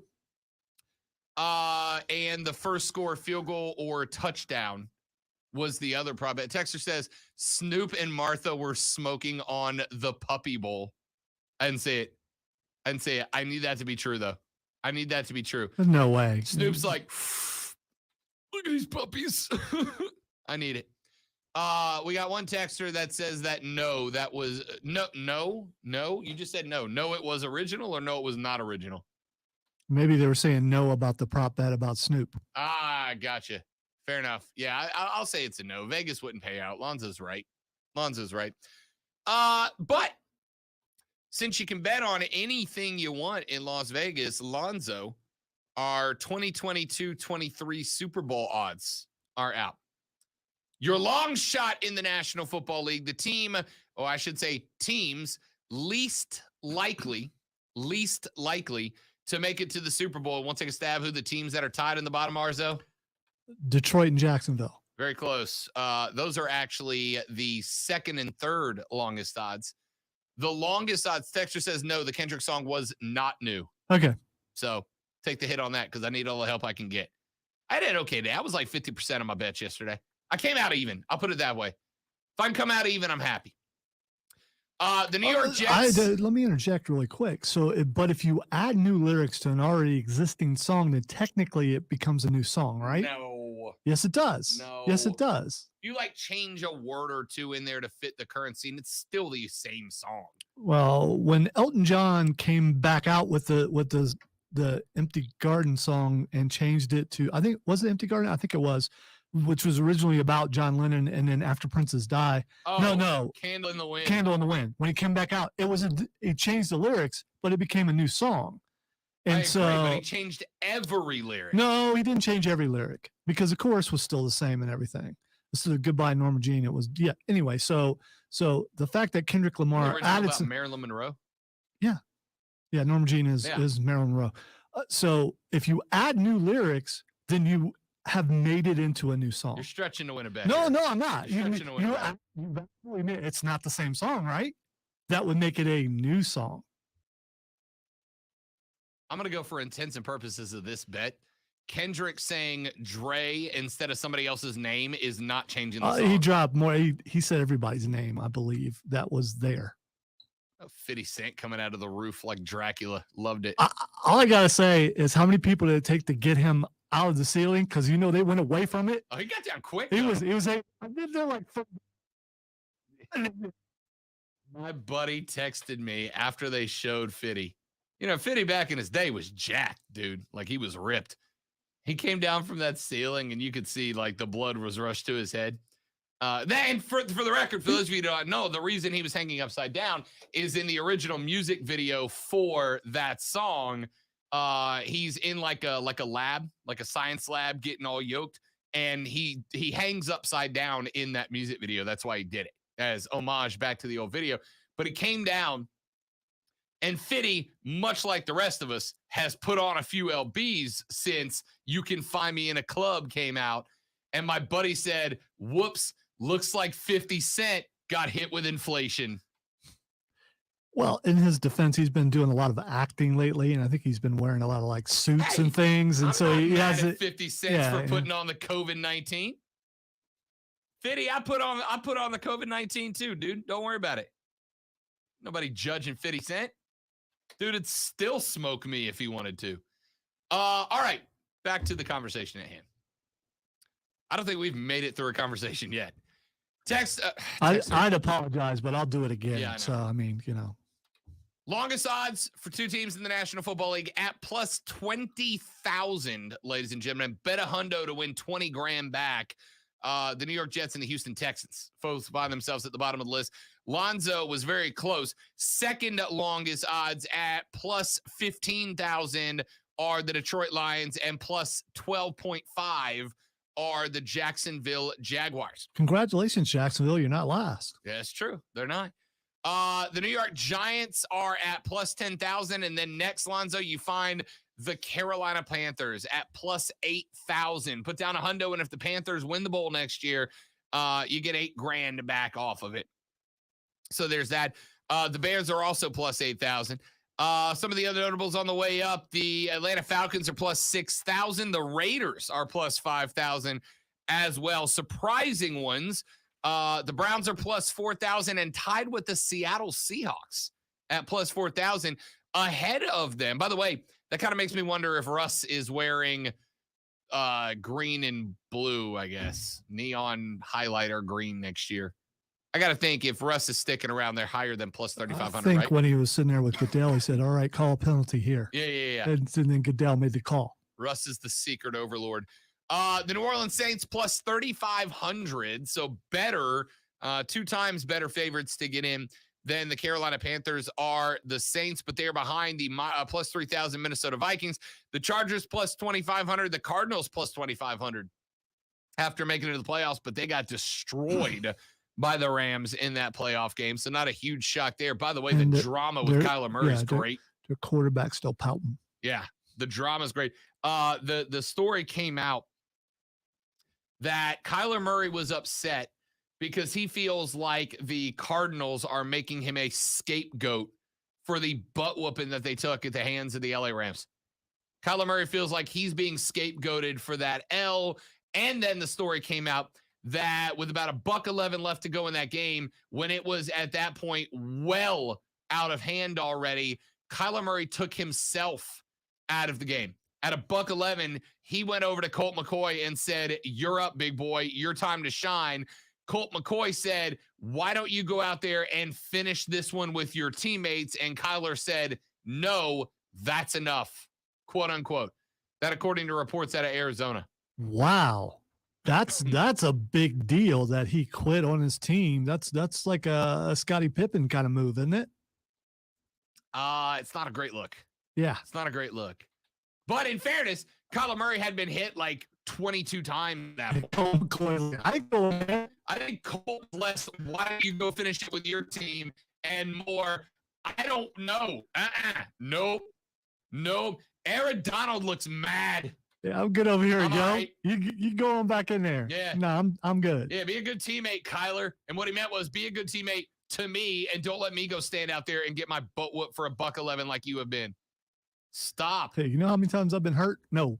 Yeah. You go on back in there. My knee is one Aaron Donald shot away from exploding again. I'm good. Let's see. On the list also behind the Arizona Cardinals. Why do I keep so much? I got to stop. Patriots plus 2,500. They're behind the Broncos, Ravens. Titans are plus 2,000. The Bucks fall down to plus 1,800. The Cowboys plus 16. Wait, Packers plus 15. what? That's 2 in one segment. 49ers at plus 1,400. Why are the Bucks so high? That's what I was Because they're going still at. a really good team. Yeah, and they don't have a quarterback. yet. And they had a quarterback before Tom Brady Yep. and did not do that well. I'm not saying they will. I'm saying plus 1,800 makes sense to me, right? They plug a quarterback into that spot. As of today, they're still the same team. They just got to find a Brady replacement. And I'm not saying that there's another number 12 in the league that's looking for a way out, but there might be. Cowboys plus 1,600, Green Bay plus 1,500, 49ers 1,400. The Bengals are all the way up at plus 1,200. I'm a little shocked by that, to be honest. That seems a bit high for them. even though they were in the Super Bowl last night. The Rams are plus 1,000. The Bills plus 700. Only 2 teams, Lonzo, that have better than 4-figure odds to win the Super Bowl next year. The Bills are plus 700. Who's the only team better than they are? Kansas City. Plus 650. Plus 650. Bet a hundo to get 650 back if Patty Mahomes gets himself another one. Interesting lines there. We'll talk more about them when we come back. I'm Rob. He's Lonzo. Texter's got a halftime show question that I will answer when we come back on the Rob Brown Show. It's ESPN Upstate.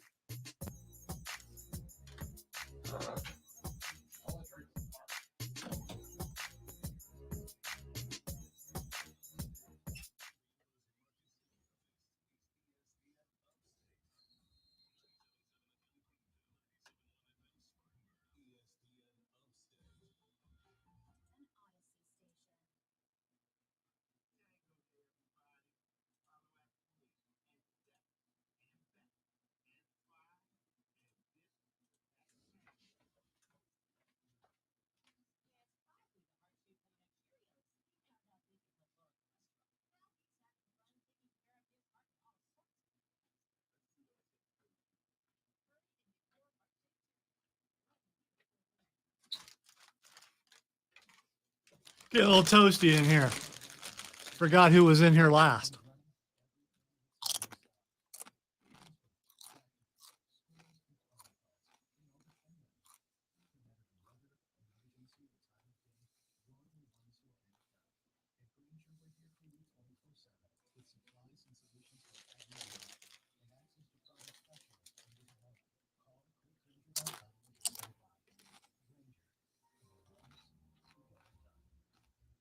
It's not easy being the one everyone counts on to keep the facility running, no matter the weather or supply chain issues.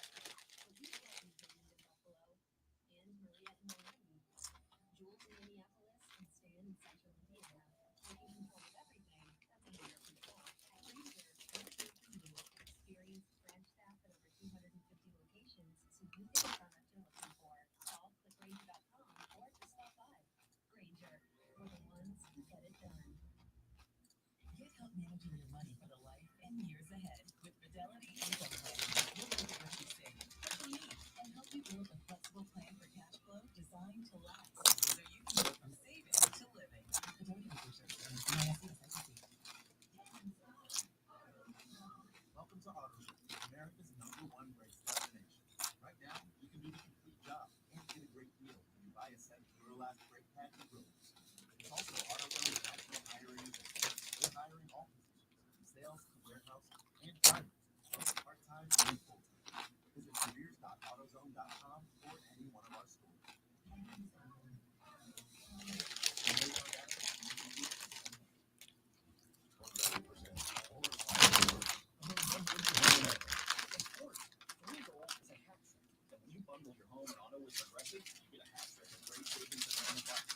So you might be thinking, wait, that's 2 things. A hat trick is 3.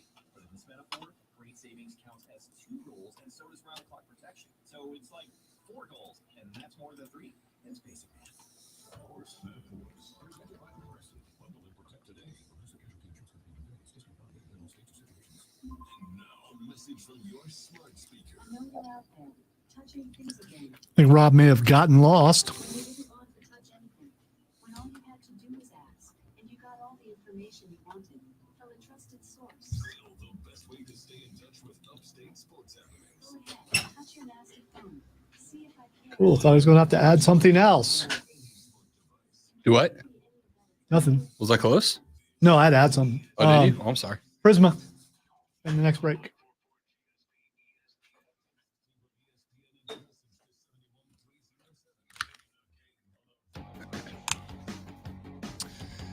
Texture said, if you removed any artist besides Snoop or Dre, does it change the halftime show? If you answer no, then none of the other artists mattered.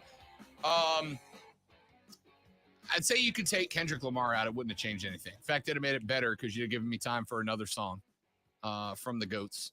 And the flow of the entire thing would have been Would have so been much better, better. yeah. I agree. I mean, could those guys dance? Yeah, they could dance, but you know. I mean, you could have left the dancers out there and it still would have been better. Yeah, I agree. I'd say you couldn't have taken Eminem out of it. I thought M added a little vibe to the end of it. It's kind of messed up. He didn't get his own house though. Everybody else got their own house, and he had I like the set. It was a cool set. it was With the not- house party vibe. It That was a a cool set. It was an awesome set. Yeah. Except Eminem didn't get his own house. Mary J. Blige, I thought kind of stood alone, right? Like, and in fact, when she went into, and I forgot the name of the song, but when she went into her, I mean, it was effectively an R&B power ballad, right? When she went into the power ballad, I was like, I looked at a lady friend. I'm like, did this throw off the vibe or is it me? And she said, well, this is one of her biggest songs. Like, if you're going to roll the hits out, this is the one she would have to do. I was like, yeah, it's a power ballad. You kind of changed it. It wasn't bad. Like, if you'd have taken Mary J. Blige out, would the Super Bowl halftime show have suffered for it? Or just give her the one song and Yeah. then not the. Yeah, I agree. I Yeah. agree. I don't think I needed both from Mary J. Blige. Give me the first one and then something upbeat, or just the first one, or just the second song by itself. Because I feel like she got like more time than M did, right? Maybe I'm wrong, but I think she got more time than Yeah, Eminem did. Eminem only got one song. Yeah. Unless you count the last one where he was like, yeah, I think uh-huh. I think dropping 50 Cent into the middle was kind of rad, and not announcing it, right? Because when they turned the camera to him and he came out of the ceiling, I was like, oh, it's probably the one time I genuinely popped during the whole thing. Dang, 50's here too. Well, my rap phase was over a long time ago. So I recognize the songs, but I don't know them. I recognize his song more than anybody's. Just because I moved on to something else. But when he came out, when he was on the ceiling, I didn't recognize him right away because he was upside down and heavier. I'm like, is that? Yeah, I think that's his.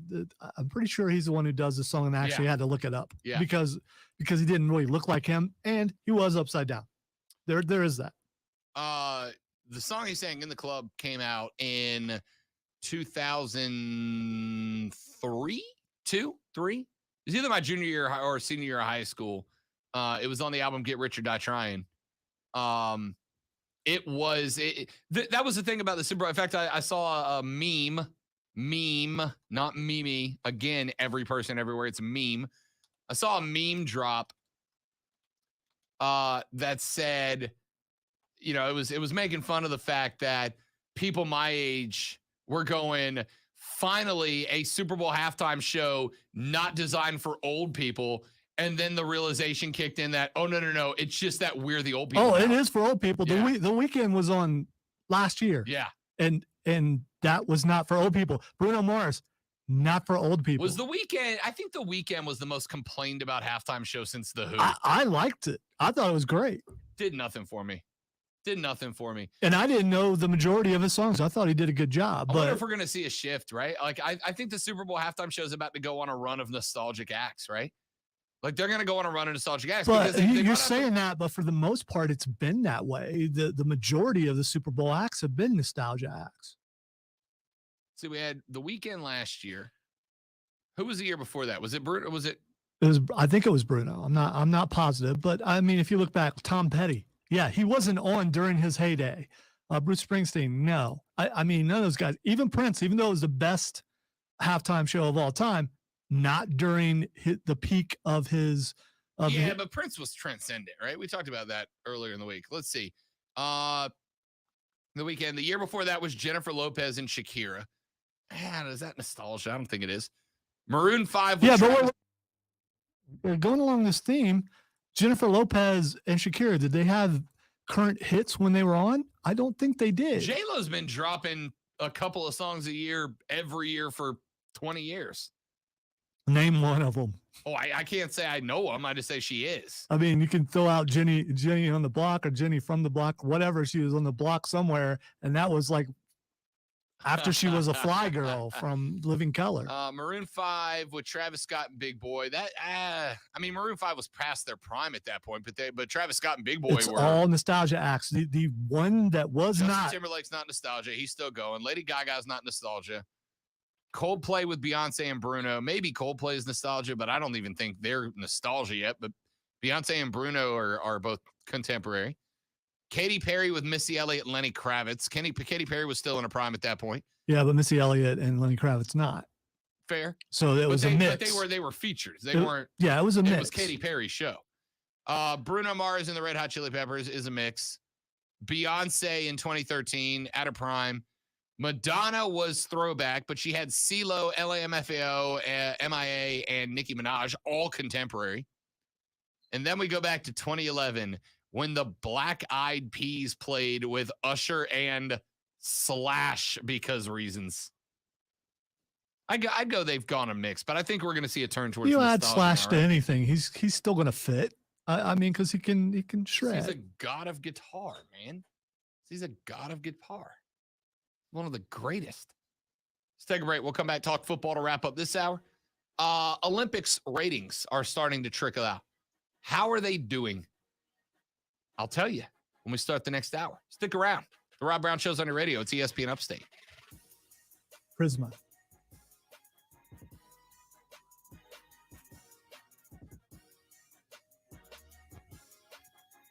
Tell you about my friends at Prisma Health right here in the upstate. So I played a lot of sports growing up, like a lot. I played sports around the calendar all the way through college. And one thing that's going to happen to you if you play sports is you're going to get hurt. You can play the most casual rec league you want.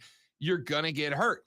And one thing that I wish I would have had, especially in my college days when I was real dumb, I wish I would have had folks around me like the Upstate has in Prisma Health. With their orthopedic and sports medicine programs, Prisma Health can help any injury to any athlete of any level. How do I know? Well, because I've got a friend of mine who got busted up a couple of weeks ago playing soccer, went to Prisma Health, and Prisma Health is the official healthcare provider for both the Gamecocks and the Tigers of Clemson and South Carolina. Ladies and gentlemen, when those two schools have an athlete that is in need of medical attention, sports medicine, orthopedic help, they've got Prisma Health of the Upstate lined up. It's that simple. And if they, Clemson and South Carolina, call them Prisma Health, don't you want to be treated by the same folks they treat the biggest athletes in collegiate sports in our area? Of course you do. And that's why you need to check out our friends at Prisma Health. They have 2 wholesale clinics that are open around the clock when you need them. They have appointments available for you as well. If you go to prismahealth.org, prismahealth.org, get yourself set up, get yourself feeling better with our friends at Prisma Health right here in the Upstate.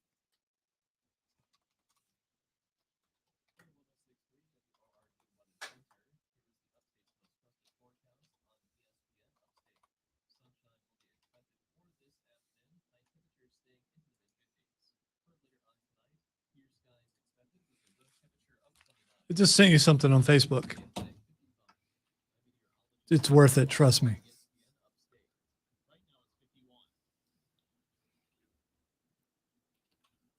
You might end up spending money on it, though.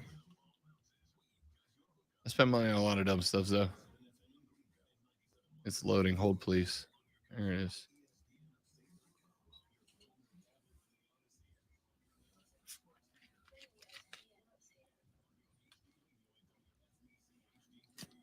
Hello. My name is It's funny. That was I love mentioned, it. but look at the detail. Uh-huh. And it's McFarland, so you know it's going to be. I love it.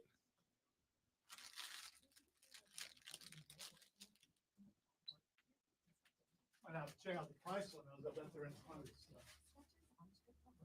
I just need to see. Look, it's the Queen of Refuse. They made a Vizzini with the chalice. That's amazing.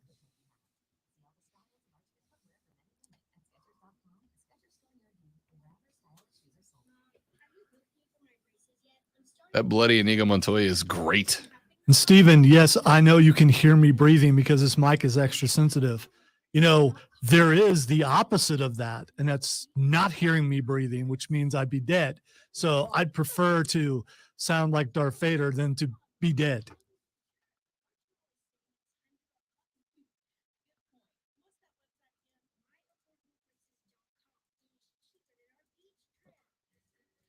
Oh, those are great.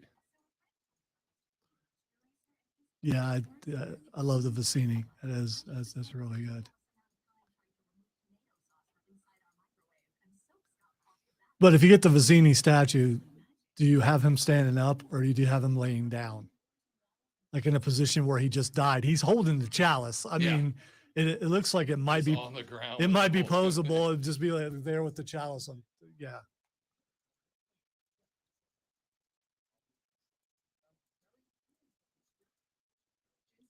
Is there a six-fingered man on here?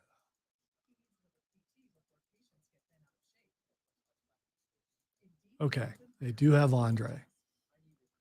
Ooh, did you see? Fezzik has the Holocaust cloak. Uh-huh.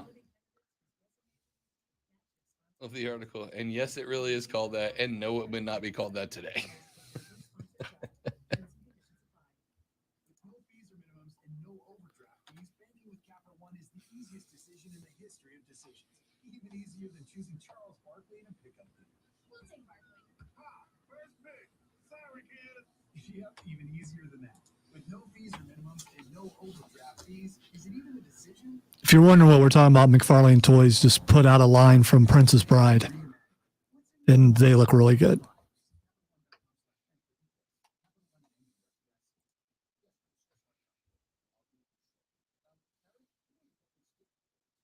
Jim's physical therapy clinic is pretty stretched. He needs another PT before patients get bent out of shape. Indeed can help him hire great people fast. Indeed you do. Instant Match instantly connects you with quality candidates whose resumes and Indeed match your sponsored job description. Oh, okay. It was when I was eating. So next time I'll make sure I don't eat anywhere near the mic because usually when you see me off camera, He's eating. I step because and every once in a while I just decide to go ahead and do it in front of the camera. So I apologize. I usually have better manners than that.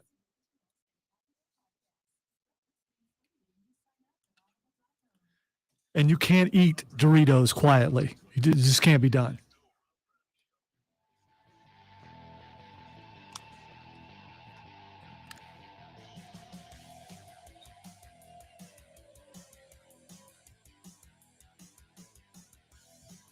The Rob Brown Show wrapping up hour number 2 right here on ESPN Upstate. Coming up in the third hour. A little bit further breakdown of the Super Bowl. The Rams, your winners, 23-20. What I tell you, Rams win, but Bengals cover. That's exactly what happened. We'll break down exactly why.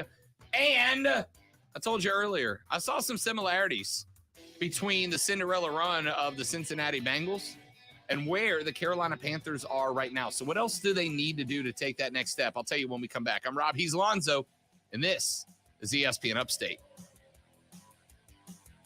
Nice. Smooth. Yeah, but then because it was going to end 3 seconds Yeah. early, and then you ended early, and I didn't need to do it. So, but oh well.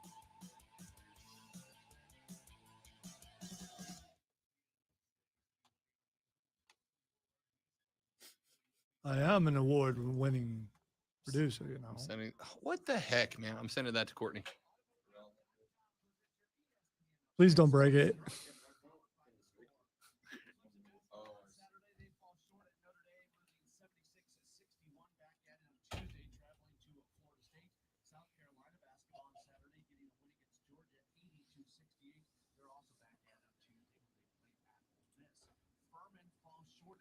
Whole thing's swiveling. Like I said, please don't break it. The whole post is swiveling. Also on Saturday, Coastal Carolina defeats Georgia Southern 79-58. While South Carolina Upstate, they come up short against UNC Asheville 83-56. Download the Score app. It goes down, you'll be holding the screens in your lap So you never miss a thing. It's why the Score app is one of for the rest of the show. popular sports apps. With your ESPN Upstate Sports Center update, I'm Matt Pauley. Colin Wilson is a former betting guest of this particular show. He's now with the Action Network. He has ranked all teams in college football for the 2022 season. Clemson fans are going to be happy. South Carolina fans are not. For the 2022 season rating adjustments, Clemson is the third best team in the country. That is no issue if you're a Gamecock fan, but not as much as this guy. Colin Wilson, the Action Sports Network, produced by Brett McMurphy, is the 93rd best team in America. Appalachian State Auburn is number 44. Florida is number 20. I'll take it for the 2022 season. But the 93rd best team in America is the South Carolina Gamecocks. Wow. That was exciting. ESPN Upstate. Radio.com is now Odyssey. Download the Odyssey app and listen to ESPN Upstate and all the sports, news, music, and podcasts. We'll make sure you and your people do everything possible to see that it can. Quotas are being met, though. The Odyssey app for ESPN Upstate. Odyssey is your new home for all the audio that matters to you. Download the Odyssey app today. All the sports you love. ESPN Upstate. Yeehaw.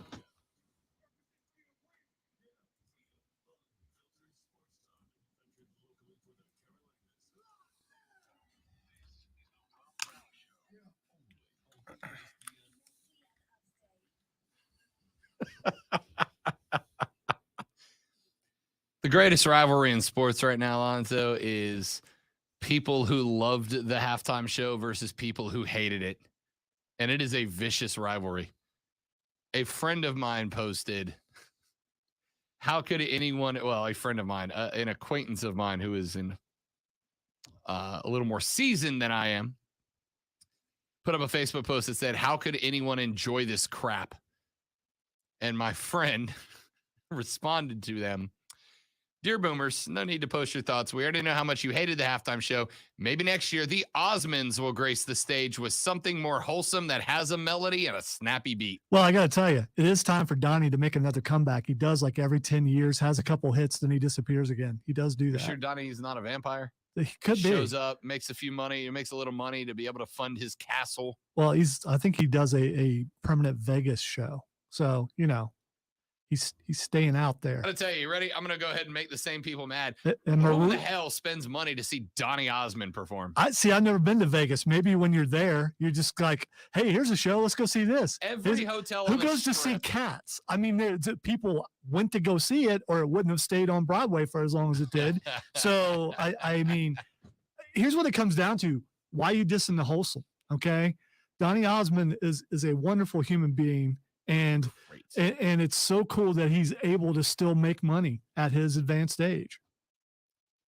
I'm not dissing wholesome. Ageism and wholesomeism. Wholesomeism. I'm not dissing wholesome. All right. I watch Disney movies occasionally on my own. I'm not dissing wholesome. I got no issue with wholesome. And I want to I'm say, saying if you saw that show last night and decided that you would rather buy tickets to Donny Osmond, it's not bad. It's your life. I just don't understand. that's one of your friends saying that. No one said I'd rather go see. You said your friend said that they would say that. So you're kind of you're putting words in people's mouths. And I enjoyed the show for the most part. We talked about what I thought should have been different, and you agreed. Kendrick Lamar, you remove him out there, you squeeze it together, maybe give someone else, and someone mentioned this earlier, if it was just Dre and Snoop Dogg for the entire show, that would have been great. I wouldn't have had a problem with it. Kevin Miller has just informed me that the Osmond twins, are they twins? Donnie and Marie? Yeah. I should know the this. Osmond twins? No. Oh, I thought that was their name. Anyway, Kevin has responded and said the Osmonds have a residency in Branson, Missouri. Oh, it's Branson. So wrong. It wasn't. Well, Yeah. No. The Osmonds maybe in Branson. Branson is Vegas for people who hate fun. Is it? Yeah. Okay. Well, Yeah. so you're saying that I would enjoy Branson. Branson. Is that what you're saying? I'm saying, given the choice between going with me to Vegas or Branson, Mizzou, I think the Reitzel clan would prefer Branson, and that's not a shot. And you'd be wrong. Lisa's been to Vegas multiple times. She likes Vegas? Apparently, I've never been. You know why? You know what you got to do to get there? True. You have to fly. So I ain't going. I mean, if you want to hook me up with a bus or a limo or something, I'll go to Vegas. But I'm not flying to get there. Vegas is great. I'm just saying, if you go to Vegas, there are 3 shows in every Vegas hotel better than the Osmonds. And you know what? There are things to do there, I understand, that don't require drinking. Correct. And Vegas is great. I'm not above gambling, but if I did do it, I would have a limit and say this is what I would do. What game? I might try some blackjack. Really? I must admit, I'm a little surprised. If by I was that. going to try something, I'd try something that requires some skill, right? Not luck. Like roulette requires luck. Slot machines requires luck. The text of the week, and it's Monday. The Venn diagram of people who don't, messed it up. The Venn diagram of people who still like Donny Osmond, have never been to Vegas, and don't like Tom Brady is Lonzo. That's not true. That's not true. And by the way, did I say it was a Great Donny text. Osmond fan? Great Again, you can defend someone without Are being you a fan Donny of them. Osmond fan? A fan would be, I follow what they do. I like what they do. No, I don't follow what he does. Just because I knew he had some hits. Do you like Donny Osmond? Back in the day, his last hit I thought was a shock because it came out of nowhere, and I think it was in the 90s. And people were trying to figure out who it was, and it was Donny Osmond. I think it's good when someone can recreate themselves in the style of what's going on in that day and get a hit out of it. Did Donny Osmond do a pop song? Yes, he did. Really? Yes. What? I did not mean to dedicate Wait a 7 minute, minutes of the 6 minutes of the show That's to all Donny they Osmond. did was pop songs. Was Donny Osmond? I mean, like pop, like radio pop. Like was Yeah. Donny Osmond getting play on Z96? I don't even know what that It's is. my old pop station back home. Okay, all right. I couldn't so- remember the name of the B off the top of my head, so I just reverted back to back home. But was Donny Osmond getting love on the B? Like, all right, that's Rihanna's newest tune. Coming up in just a few minutes, we got Katy Perry, but between here and there, here's Donny Osmond. All right, I'm trying to find the name of the song, and I can't find it. But let's see. That's probably not it. He had a song in 1998 called "I'll Make a Man Out of You." I mean, does that sound wholesome? Yeah, that's from Mulan, right? Oh, it probably was. I'm just kidding. I don't know. It if could, that's it true or could not. be. Let's see. 2004, a song called "Morning Side of the Mountain," or Nothing. 2004. Texter just said, "Who is Donny Osmond?" That's funny. Ladies and gentlemen, that Super Bowl split last night, that Super Bowl halftime show showed exactly the rift between like 1981 and everybody born before 1981. Like there was a clear. I'd actually lie. I had a couple of buddies who checked in the mid to late 70s. Like I was born in All 77. right, so and loved it. I got to tell you, when we get off the air and we go into the office, I will. You're gonna make me listen to No, Donny I would. Osmond? No, I'll just find that hit and let you listen to it, and all you got to do is say if you've heard it or not. And I'm not a big Donny Osmond fan. You're painting me into that corner just because I don't drink, and how do you know Donny Osmond? That he could be drunk off his rocker right now. I don't. He probably is in a rocker because he's older. And I said I liked the halftime show. The only thing I didn't like is Kendrick Lamar because the music didn't fit. Texas says Lonzo has a vinyl record of Donny Osmond singing the theme song from the Brady Bunch.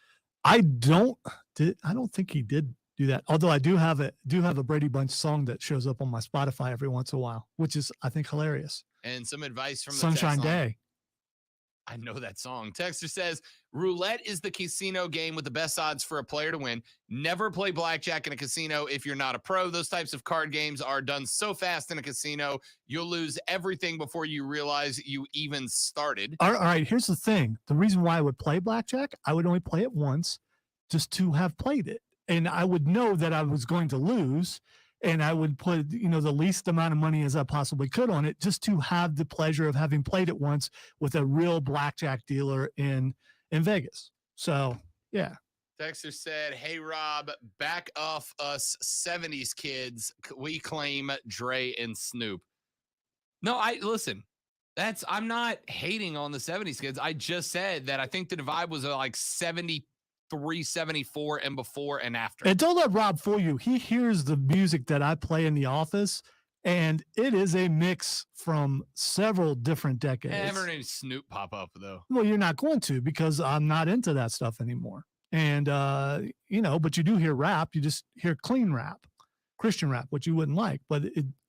And when you hear it, you probably put your headphones on extra loud. 'Cause, Texter said that's the most anyone's ever talked about Donny Osmond ever. probably. Probably. Texter said, hey, Rob, you do realize if the extra point hadn't been spoofed by LA, it would have been 24-20. Yes, I do. Yes. But the Rams were 4.5-point favorites. Well, I'm more thinking about you would have got the score exact. Yeah. And I'm still working on, okay, if Cincinnati can score here, then my score would have been close Yeah. because mine was 28-24. I mean, I don't look. It may have changed up the way the Rams attacked the game late, right? Like they may have changed up the way they attacked, knowing that a field goal was a tie and that they didn't need a touchdown, right? Maybe they take a field goal in a different spot.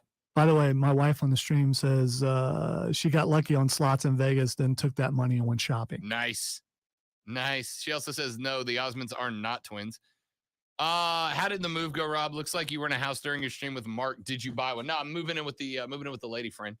And I was at her place last night because she said to me, Lonzo, on Sunday morning, hey, can we just stay in, grill 2 racks of ribs and some veggie kebabs? Yes, we can. Hell yeah, we can. I have found that as I get closer to 40 and further from 21, Lonzo, that my desire to run and bounce from Super Bowl party to Super Bowl party decreased dramatically. By the way, Super Bowl halftime show was for old people. Because all of us were like, Johnny invited us over for a Super Bowl party, but I really want to kick it with Dre, Snoop, M, Mary, and Kendrick at the house. And ribs. And 2 racks of ribs, Yeah, which there's turned out ribs. Yeah. I ruined them. I overcooked them, Lonzo. I blew it. You eat them anyway? Yeah, but I You still put, blew it. did you put extra sauce on them? Uh-huh. Just there you go. Uh-huh. Do you understand the embarrassment and the pain of blowing a rack of ribs, just screwing up the ribs and overcooking them? I have There's an embarrassment to that does not subside. whilst grilling, I have caught the entire meal on fire before. Usually it turns out good, but every once in a while, you do it 50 times, 2 of them, you may catch the entire thing on fire and you get pizza. I mean, the odds are still pretty good in your favor. It's embarrassing. It's embarrassing. The lady friend's like, can we grill ribs? And I'm like, yep, I got this down to a science. And I'll tell you what happened. My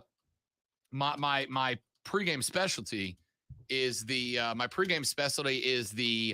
Velveeta slow cooker dip, right? Rotel Velveeta, ground beef, onions, chili powder, etc. Throw it in there, let it cook up. So I made that, except for as though I didn't think about it, and I made enough. Like I made a Super Bowl party's worth of this cheese dip, and then she and I both sat there and ate the whole damn crock pot full of it. So when it was rib time pregame, she's like, no, I'm not ready. Let's do it at halftime. And so I thought to myself, well, put them on at the beginning of the halftime show, right? Put them all at the beginning of the halftime show. They'll be done right at the end of the halftime show. The halftime show ended, and she and I started talking about the halftime show and completely blew it. There is nothing more embarrassing to being a man. You're trying to blame it on her a little bit here. No. It's my fault. You got into No, conversation. listen. And the conversation should have been, how's those ribs coming? Listen, grilling meat, right, is an art. It's an art that has a science attached to it. And this is not a it's a man's thing, because it's not. I know a young lady who can grill that. She smokes meat, but she can smoke wings like you never believe. But it is an art to whoever claims the grill. There is, in every relationship, there is a grill master. In every relationship, one of the two runs the grill. I am the grill guy in our relationship. I grill everything. I grill the steaks, I grill the burgers, the hot dogs, whatever. I grill all of it. And she trusted me with the responsibility of cooking those 2 racks of ribs, and I blew it. I was, and I'm not even being facetious here, I was straight up embarrassed last night that I blew the ribs. Just dropped the ball, overcooked them. Went right past tender and falling off the bone and straight into, you got a knife between the bones because it's too tough to rip apart. Absolutely blew it. We ate them anyway, but with a sense of regret and hatred. So a lot of chewing involved. Texter says, I have a new text of the week. Talking about the Osmonds and not cooking barbecue properly in one segment of radio, there's a word for that, but I'm afraid to white it. Texas says, if you take baby backs, $2.25 for 3.5 hours in the oven uncovered and then 45 minutes on the grill, you're beautiful, like your lady friend. Well done, Texter. Little kissy face emoji at the end seals the deal on that one. She didn't send it in, did It's she? not her. That's- No, it's okay, not her. yeah, because Not her. that'd be kind of messed up. No, she will look me in the face and go, you messed these up, which I expect. If I'm going to claim to be the grill master in the relationship, I got to own when I screw the pooch, man. And I did. Section says, Rob, you have to slow cook rib, either in a smoker for 6 to 8 or in an oven for 4, then finish off on the grill, or they will end up burnt and tough. See, that's what I did wrong. She wanted to go oven. And I'm like, no, I'm going to smoke, because we got a charcoal grill. I was like, I'm going to low heat smoke them for a little while, then I'll cook them up. But I did not give it enough. I didn't give it enough time smoking before I flipped it over to actually grilling, right? I screwed up, and I know it, and I will wear that shame for the rest of my life. Well, you're going to have to get some more ribs in a week or so and recover from that. Dude, I haven't ruled out doing it tonight. Babe, I know we had dinner reservations for Valentine's Day, but I really want to take another run at those ribs. So, let's stay home. All right, let's take a break. I swear to you, we're talking sports when we come back. I swear it. More Super Bowl breakdown when we come back. Who are your favorites to make the dance next year? We'll talk about that and a whole lot more on the flip side. Rob Lonzo and Sports Talk next on ESPN Upstate.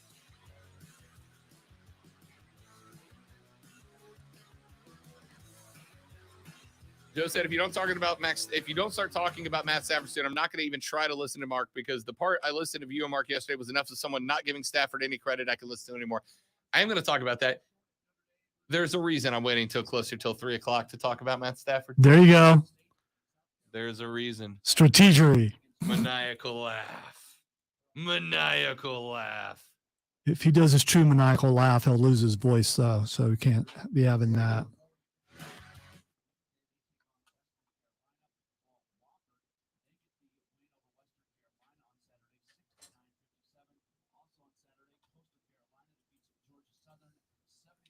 Yeah, you're not going to get any slamming of Matt Stafford here. That's one of the reasons why I wasn't upset either way, because it's good to see him.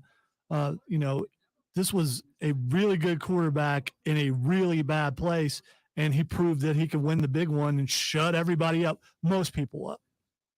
The people who don't like him will continue to criticize him, but those people can't say they're a Super Bowl champion. He can.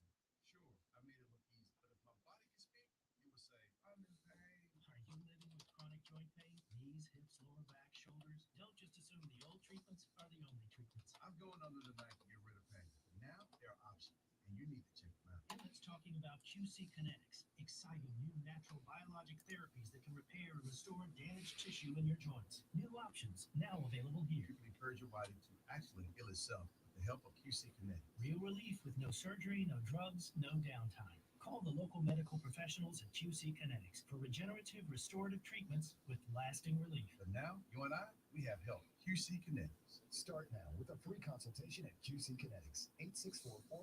864-448-3772. That's 864-448-3772. Call today. 448-3772. This is for the men who never settle, the ones who believe only quit. Yeah, Joe, that dude is one of the toughest guys in the NFL. Plays hurt a bunch. And when you played in Detroit, you got hurt a bunch.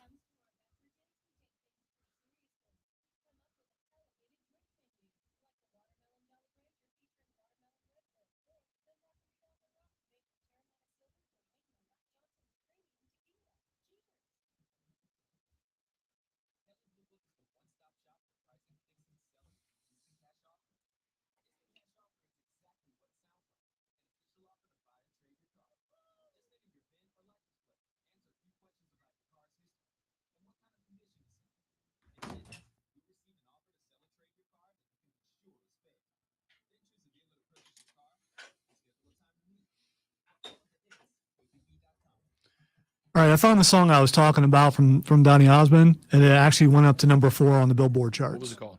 Sacred Emotion, and it was 1989. So, but compared to where his other hits were with the Osmonds, which were like 70s, it was like 10 years later when he came back and got a hit.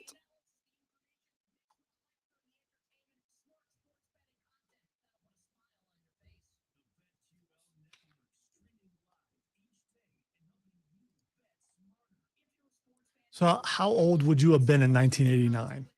What month? Huh? I mean, 4. I turned 4 in February. Okay. All right. So you're going to jam to this when we listen to it then.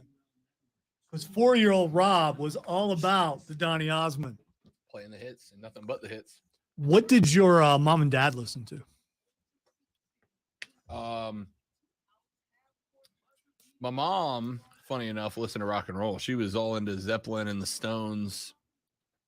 My dad was like the Eagles, John Denver, more Southern rock, folk singer-songwriter. So. My mom listened to anything from Crocus to something Motown. There was just such a mix of everything. Yeah. I got a pretty healthy mix of everything growing up. There was no hip hop in my house. Like hip hop obviously was when I started turning into young adult Rob.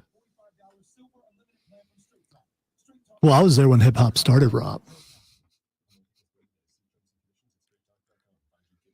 It wasn't like in the room when it happened, but yeah, I was there. I was, I was probably like, I don't know, 18, 19.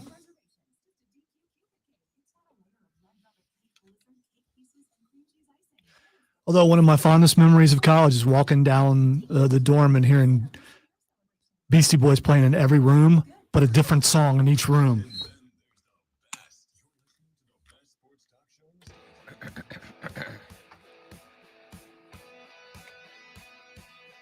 Now, I'm not singling anybody out on this. I'm not pointing to anybody specifically, because there were a lot of them. But ladies and gentlemen, if we lined up the number of people who owed Matt Stafford an apology right now, it'd be relatively long. I suspect it would start in LA and end around, I don't know, Detroit. None of them will be in this room, though. No. Because Rob Brown told you when the trade was made that sent Jared Goff to Detroit and Matt Stafford to Los Angeles, Rob Brown told you that the LA Rams had just upgraded at the quarterback position. And Rob Brown told you that Matt Stafford was going to prove to you that the problems in Detroit were not because of Matt Stafford. The problems in Detroit were because of Detroit.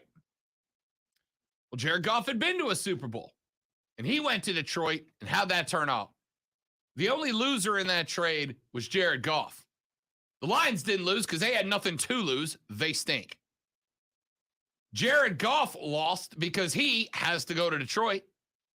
Matt Stafford and the LA Rams both won, and I told you that when it happened, that they had both won. And that's ultimately what happened. Matt Stafford is not suddenly a good quarterback. Matt Stafford has been a good quarterback. Matt Stafford was a good quarterback that was toiling around in a terrible franchise in Detroit and finally got free. And the minute he got to LA, what did my guy do? NBD won a ring. Now, were there other quarterbacks playing in the league that probably could have won a Super Bowl with Sean McVay in that LA Rams offense? Yeah. But there's a handful of teams, a handful of offenses around the National Football League that have got that amount of talent on their roster and did not win a Super Bowl. And Matt Stafford did. And he went through Tom Brady to do it. And he went through a 49ers team that was favored to do it. Right? Matty Ice, Matt Stafford, who I think deserves that nickname. Matt Stafford went last night and took the narrative and broke it, right? Took the narrative and broke it. He took the crown from Tom Brady, beating him in his house to do it. He went up against a team that had won 6 consecutive divisional round games against LA, and he beat them. I cannot and will not understand anybody who at this point is saying anything to the effect of, well, Matt Stafford shouldn't get credit because a lot of quarterbacks could have won with that team. A lot of quarterbacks could have won with a lot of teams, but they did not because LA beat them. There are popular narratives, and people are picked out by someone in sports media. I still think there's a Illuminati somewhere who decides who they're going to go against. And there has been a career-long vendetta against him. And I've never got it because he's playing in a really, really bad place in Detroit. But if you actually watch the games, you could see how good he was. And you could, and there's always, well, if he had this around him, if he had this around, well, finally he did. He had to go somewhere else. He had to go somewhere else to get them. But yeah, and still all the way leading up to the Super Bowl, well, he's going to find a way to lose it because Matt Stafford is he's surrounded by a good team, but he is always going to do something where he can't win the big game. And that's all he did this year was win the big game. Yeah, I heard somebody say going into that game, this game is going to be determined by quarterback play. Do you trust Matt Stafford? Yes. Yes, why wouldn't you? What game? Listen, you know who trusted him more than anybody? Sean McVay, because he went to get him and traded a ton of stuff to get him. What, two firsts and a second for him? And Jared Goff? 2 firsts, a second, and Jared Goff for him. And you could say, well, he just bought himself a Super Bowl. Kind of, because he brought in the quarterback that was able to get him there. And yeah, there are other pieces there too. But, if Stafford was the guy that a lot of these people say he was, no way they would have won yesterday. No, they wouldn't have been there. They wouldn't have been there. Matt Stafford was clutch. Now, there are some games where his numbers did not look like stellar numbers, but in those games, the Rams didn't want to have to open it up, right? They wanted to rely on Cam Akers. Go back to that Tampa game, right? Go back to that Tampa game. In Tampa, the LA Rams were trying to run the football. And what happened when A, they couldn't, and B, Cam fumbled the ball twice? Here's what I'm waiting for, and this is going to happen if it hasn't happened already, is that Stafford won the Super Bowl because he was a game manager. They're going to throw that out there. They're going to say that's the reason why he listened to his coach and he was a game manager. He doesn't have the ability on his own, but because of good coaching, he was able to help his team win the Super Bowl. Sincere question. What is it about Matt Stafford that these folks don't like? I don't know. I don't. Right? Like, what is it about this guy that they don't like? He seems to be a good dude, seems to be a good dad, a good husband, has never been in trouble in the league. Gave it as, what was it? Was it his, it was either his rookie or his second year. So either his rookie or his second year that he's in a game, he gets tackled, his shoulder gets dislocated. He gets the trainer to pop it back into place. And what's he do? But go back into the game with a dislocated shoulder and throw a game-winning touchdown. That's the guy Stafford's been. That dude has worked his ass off in Detroit. Did he ever try to force his way out of Detroit? Nope. A lot of other quarterbacks would have, right? What is it about Matt Stafford that these dudes don't like? I don't get it. To me, there is nothing to dislike about Matt Stafford. I don't understand it. This guy, this year, in the face of how many Skip Baylesses of the world that said, no, he's washed. Couldn't do it in Detroit. 3 playoff. You know what the shocking part about 0-3 in the playoffs is for the Detroit Lions with Matt Stafford? The shocking part is what, Lonzo? They made it to the playoffs. They made it to the playoffs 3 damn times with Matt Stafford. That's what's shocking. That's exactly right. I heard 0-3 in the playoffs, 0-3 in the playoffs, 0-3 in the playoffs. Y'all, I will tell you right now, there have been some very, very good NFL teams, talent-wise, on paper, on the roster, that accomplish nothing because the decision-making process from the owner to the GM to the coach is bad. How many times have I told you this year? I firmly believe that the struggles of the Carolina Panthers are not specifically because of Matt Rule. I think you got a front office problem with decision-making. I think the decision-making from Tepper down to Fitterer all the way down to Rule is bad. That's what held the Carolina Panthers back this year, that and the CMC injury. Matt Stafford was in a wasteland in Detroit. The fact that he got them to the Super Bowl 3 times is remarkable. Forget going 0-3.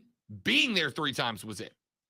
And then he gets out and he goes to LA, a place with good decision makers, a place that constructed a roster around him, a place that gave him the tools he needed to win, and then made the correct decisions to give him the best chance to win. And what did he do? Bling, bling, baby. And you're going to hear today, you're going to hear people that are still going to bag on Stafford, as Lonzo pointed out. I guarantee you that by the end of the day, you are going to hear, well, A, lots of quarterbacks could have done what Stafford did. Why is he getting credit for it? And B, he won it because he's a game manager and he managed the game well. Zoda, that touchdown pass to Cooper Kupp to take the lead over Eli Apple's shoulder, was that the pass of a game manager? Yeah, only a game manager could make that kind of pass, or the decision to throw it, or when to throw it. Yeah, only a game manager could do that. To a receiver who does not have a scheduled route on that play. Go back and watch that play. Coop did not have a scheduled route. Coop had 5 yards and break wherever the defense isn't. So he broke to the outside because Eli Apple is notorious for shading too far inside. He broke to the outside, and Matt dropped that thing right over Eli's shoulder in a perfect pass. Well, Rob, it's just because it was the best receiver in football going up against arguably one of the worst DBs in football, and that's the only reason why he was able to make that throw as a game manager. I genuinely won't understand it. Joe just said in the chat, when a city you leave roots for you after you leave, it says a lot about you. That's exactly right. I don't know if you saw it. There were stores in Detroit selling Detroit Rams gear with the number 9 on the back of it because they were supporting their boy Matt Stafford. Which is a Detroit problem. It's cool, and it's very sad for the ownership and the people running the Lions. Yeah, could you imagine being in charge of the Detroit Lions and seeing them sticking Rams horns onto your helmet because they like the quarterback that's not your quarterback anymore more than the guy that is? The problem in Detroit was never Matt Stafford. It was never Matt Stafford. I remember the day after Staff got traded, when they were talking about the phone call that Sean McVay took when he was down in Cancun, hanging out with Matt Stafford, and then he's playing for him the next day. And I came on and said, I want you to know that the LA Rams are a Super Bowl contender now. A Super Bowl favorite at this point. No, look what it was 0-3 in the playoffs in Detroit. Couldn't do it with Megatron. Couldn't do it with the what was the tight end's name that was there for a couple of years? Couldn't do it with these weapons in Detroit. This is the Rams making a lateral trade and giving away capital to do it. And I went, nope. They just traded 2 firsts and a second for a guy who can get them way deep into the playoffs. And there were folks all around here that went, Rob, you're overstating it. You're overstating it. Why do you feel that way? That's too much. He's not that good. Well, you're going to hear people all day today try to tell you that he was a game manager. There was nothing special about that performance. That he just went out there and made the easy throws and let his defense carry him. And don't get me wrong, the defense gets a lot of credit for it. Aaron Donald showed up and showed out late in that game. A lot of people argued that Aaron Donald should have been the game MVP, and I'm not going to argue against that. The defense was good for the Rams. But the defense didn't put 7 up on the board late in the game when they were down 4. The defense didn't do that. Matt Stafford did that. Von Miller didn't throw 3 touchdown passes. Matt Stafford did that in the biggest game. And look, he had the 1 pick, and the pick was bad. It was ill-advised. But the dude made a mistake with the ball compared to the 3 that he absolutely slung. I don't understand how even you when he come threw in. the interception, you got the feeling that the receiver didn't do what, because he's pointing like you should have went that way. Like he's expecting him to go a different way. Hey, look, And that's going to happen some because it's the equivalent of a punt, but yeah. but they were in good position down on that side of the field, and he shouldn't have thrown it. Well, and Stafford was under pressure, right? He was running away at that point. Had to spin to throw. And he underthrew it. It's going to happen. Even the greats are going to underthrow one here and there. You'd hate to do it in a Super Bowl, but even the greats are going to underthrow here and there. But does that one throw outshine everything else that he did in that game? I'm going to say no. Like I said, I have already heard, and you were going to hear a lot more today. I have already heard, and you are going to hear a lot more people trying to come up with excuses as to why Matt Stafford doesn't deserve credit. I almost, Lonzo, because I'm petty, I almost went back to the podcast from last year and pulled the audio of Stafford getting traded and me saying, this dude's going to go deep in the playoffs this year. Watch. I almost went back and pulled it, but I don't need to. I'll just tell you myself. Let's take a break. We'll come back here in just a minute. My name is Rob Brown. Lonzo's at the helm, and you are listening to The Rob Brown Show on ESPN Upstate.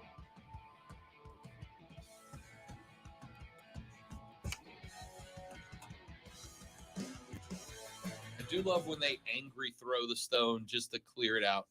They like no spin, just hulk it down there. I think that's the one thing we didn't get to do when we were there was just unload one. Well,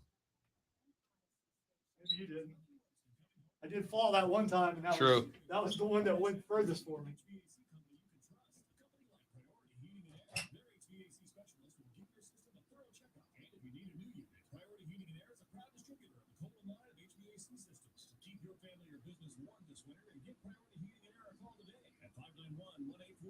Or online to priorityheatingandairhvac.com.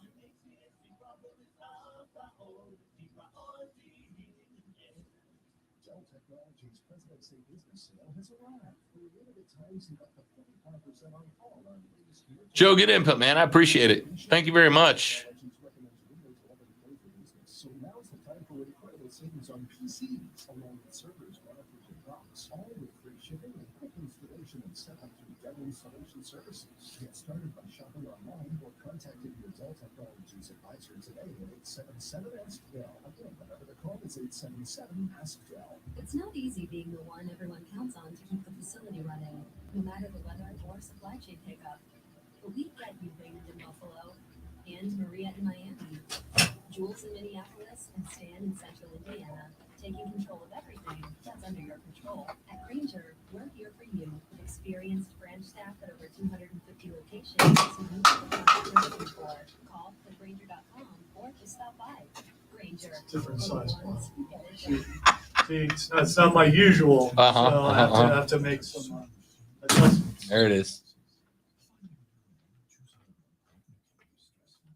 The aerodynamics were different, but we adjusted as we do.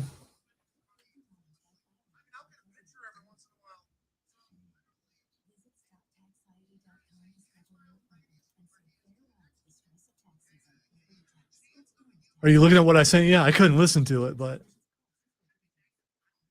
I know what I'm watching when I go home now.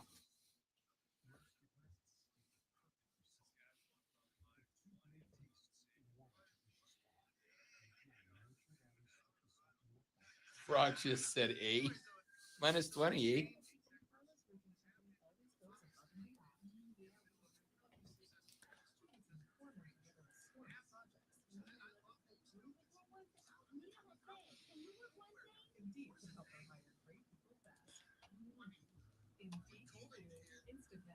His new gimmick, or him being him, is actually making me It's like working. him. I Yeah, like it. yeah.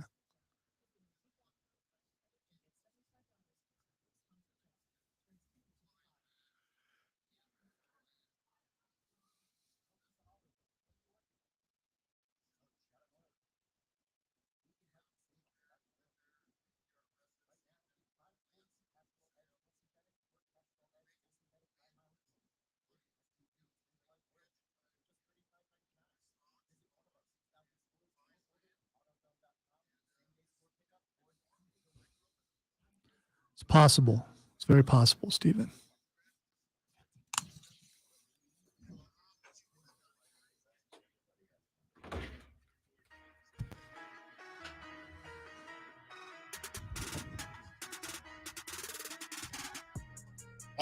right, seeming towards the end of the show, Rob, Lonzo, and you.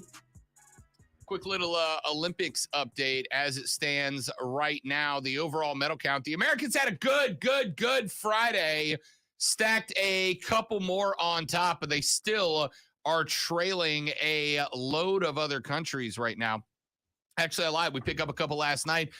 Went into it last night really needing some help, but have picked up a couple of medals since then.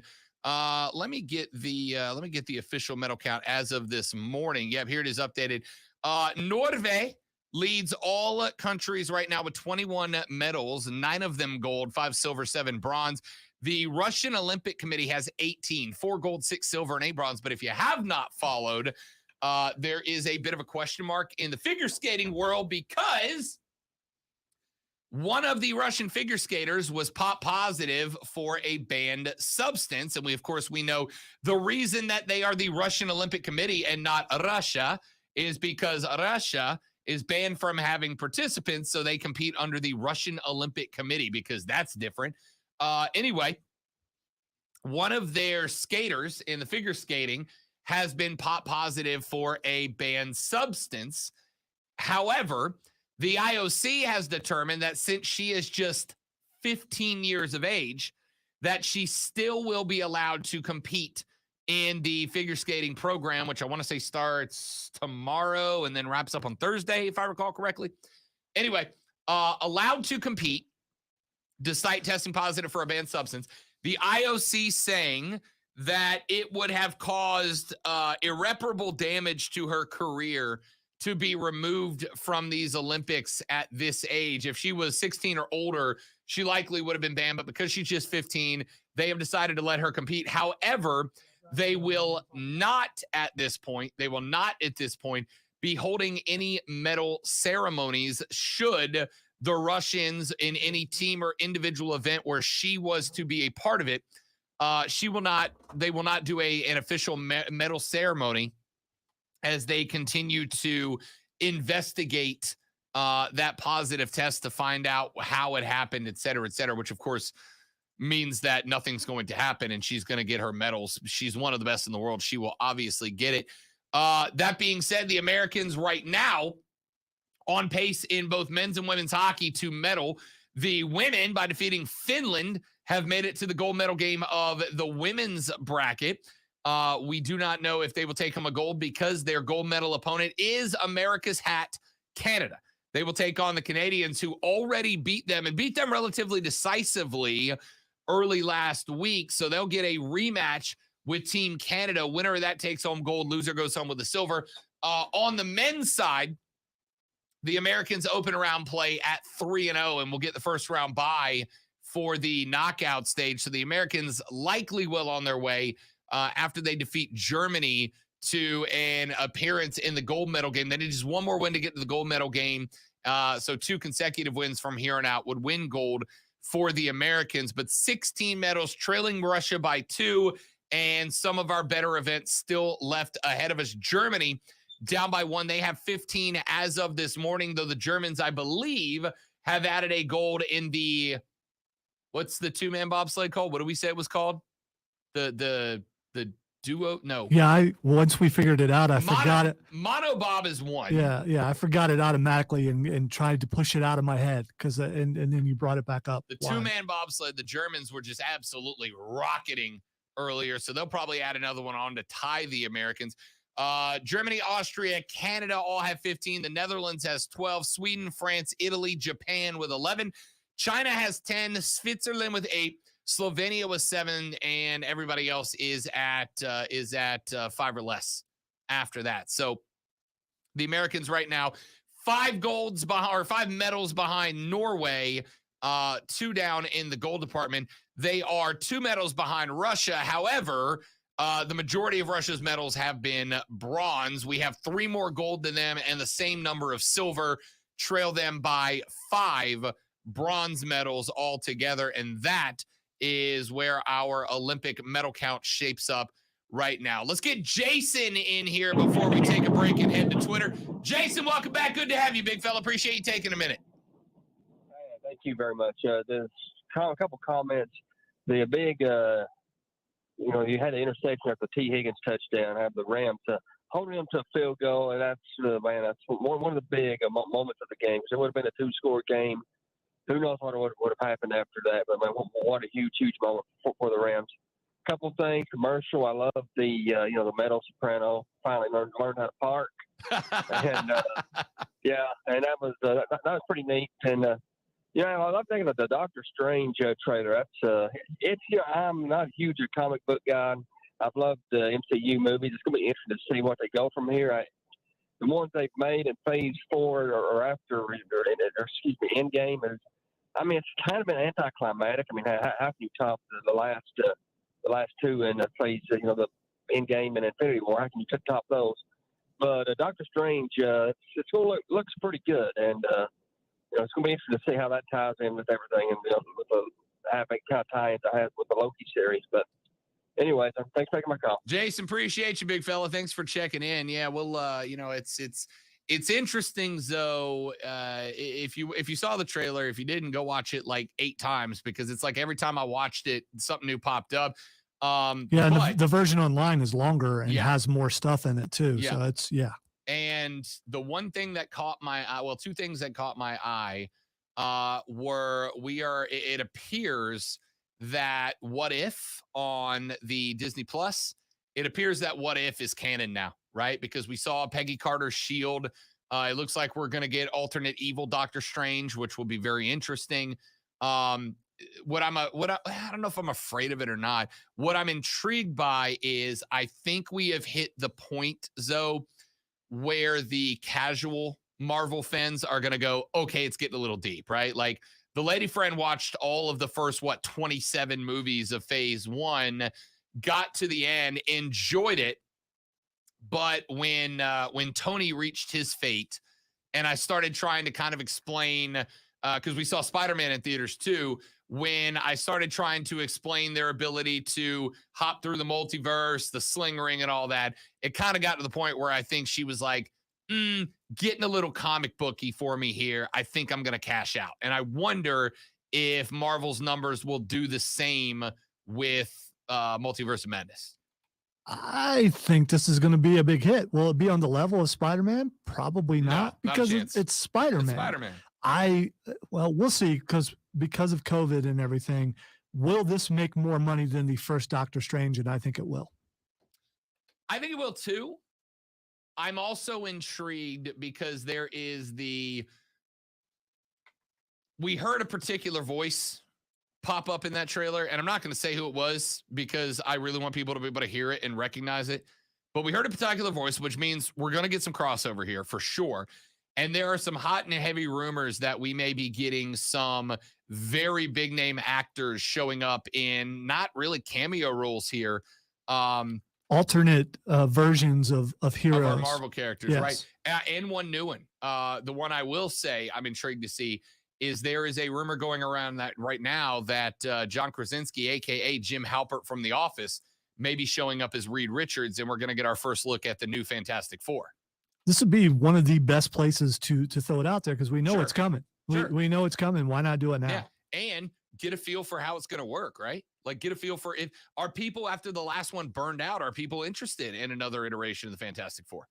I don't know. I'll tell you. I mean, they're incredibly important to the Marvel comic book line. Well, they haven't done it right yet. So, I mean, I agree. Yeah. But my question is, are they compelling?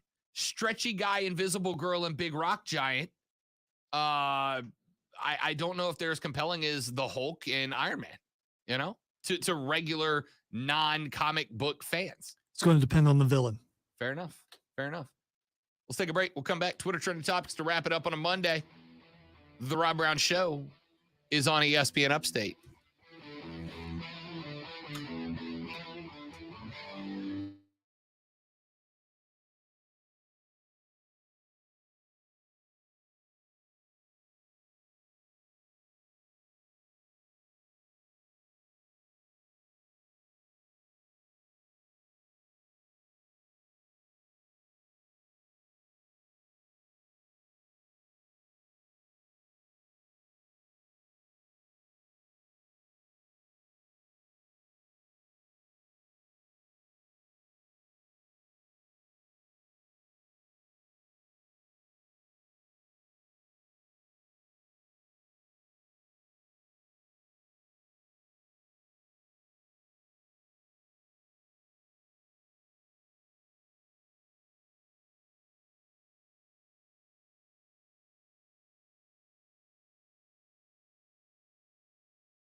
Yeah, I've been seeing that too, guys. That's what Rob was talking about. What's that? Is those rumors about Tom Cruise? Yeah. We'll see.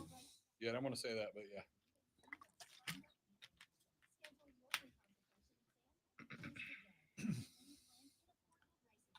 I don't know if that excites me or not. I mean, chances are that a lot of those guys, it's just going to be brief cameos, and who knows how much you'll actually see of them.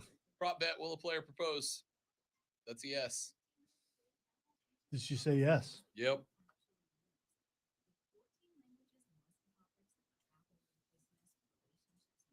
What if you plan to propose, but then you lose at the Super Bowl? You just scrap it, right?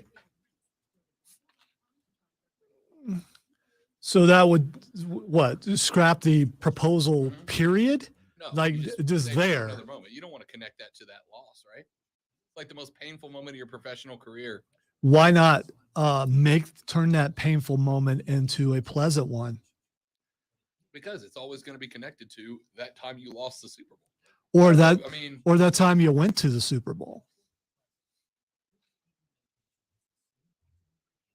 Losing sucks, but I lost the Super Bowl, but I gained my heart. There's just so many things you could do with that. Now, if you lost the Super Bowl and she said no, now that's a totally different situation. One of the reporters I follow just said, an incredible experience providing coverage at my first Super Bowl, unlike Eli Apple.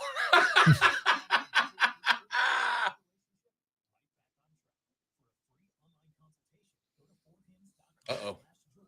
We got a barn burner here. You know, you could feel sorry for someone like Eli Apple, but I could, but I don't his bank account's probably doing all right.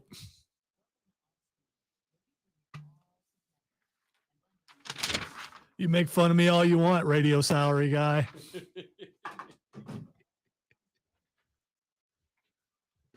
I'm making 2 snaps, which you make in a year, sucker. Grayson asks, would you guys want that as far as Tom Cruise? I don't know. Would I like him to take on the mantle period? No. But as a cameo, I think the cameo would be kind of cool. My understanding is Especially if during the cameo he gets My understanding is we're going to get, and again, this is where it gets comic booky. There's a council of different superheroes. Yeah, from the all different Illuminati. universes, Yes. And Charles Xavier's on it, and Tony Stark, but a different version is on it. And from what I understand, if the rumors are to believe, the Tom Cruise Iron Man is from a world where his Ultron project actually worked. All right, it is time for Twitter trending topics where I tell Rob what is trending, and he will tell everyone why it is trending. All right, let's go with, well, there's an obvious reason why this is trending. Ivan Reitman. I'm going to audible here. I'm going to ask you on the air what I just asked you off of it. And I appreciate all your hard work in putting Twitter trending topics together for me to completely scrap it here. Well, see, if I had went with my first choice, it would have went along with what you're going to. What was the first one? Marvel Studios. Okay. No, that's not the direction I'm going in. Oh, okay. All right. So last night after the Super Bowl, Oh, we're going there. Yes, Okay. we're going there. Last night after the Super Bowl, one of the players for the Rams proposed. It was one of their defensive backs. I don't know who it was, but one of the players proposed and his girlfriend accepted on the field. My question is, if you had planned out a proposal for after the Super Bowl, right, which is a huge moment, especially if she's there with you through your football career and she's there with you on the field while you're accepting your championship gear. If you planned a proposal for after the Super Bowl, right? If you're a Bengal last night and you had planned a proposal, the ring's there, mom and pops are holding the ring for you up in the crowd, and the plan is after you win, run over, grab the ring, go back to the girlfriend, propose on the field, amidst the jubilation and celebration. If you planned a proposal and you lost, you scrap the proposal, right? You don't propose if you just lost. No, you don't, because what you're telling to your betrothed, hopefully your betrothed, is this is just a speck, a part of my life, but you are my life, and I'm not going to let this dictate me missing a chance to ask you to be with me for the rest of that life. I mean, I get where you're coming from, right? I get where you're coming from. But I would think, no, I'm going to attach this to a better memory than that time we lost the Super Bowl and I proposed to you amidst the chaos of the other teams celebrating around us, right? Because if you're going to do it, you're not going to do it like behind the bench on the sideline. You're going to do it on the field, which means that if you're a Bengals player, you're popping the question while Cam Akers is running circles around you celebrating with his cool new hat. You got to scrap that proposal, right? If you lose, you got to go, I'm going to attach this to our vacation to Hawaii that I'm paying for with my all those staffs. guys wait to see what happens. But still, you've just attached the proposal to your most probably It's bigger than the moment. That's a pretty big moment. I think I could come up with a bigger moment for her. The marriage is a bigger moment. Right, the marriage. Do you want to attach the proposal to a bigger marriage? Mark Ryan and Diesel are up next. Y'all have a great day. We'll be back tomorrow to try harder on the Rob Brown Show, ESPN Upstate. Later, brother. ESPN Upstate, WYRD Greenville. Yeah, I put really hard work into finding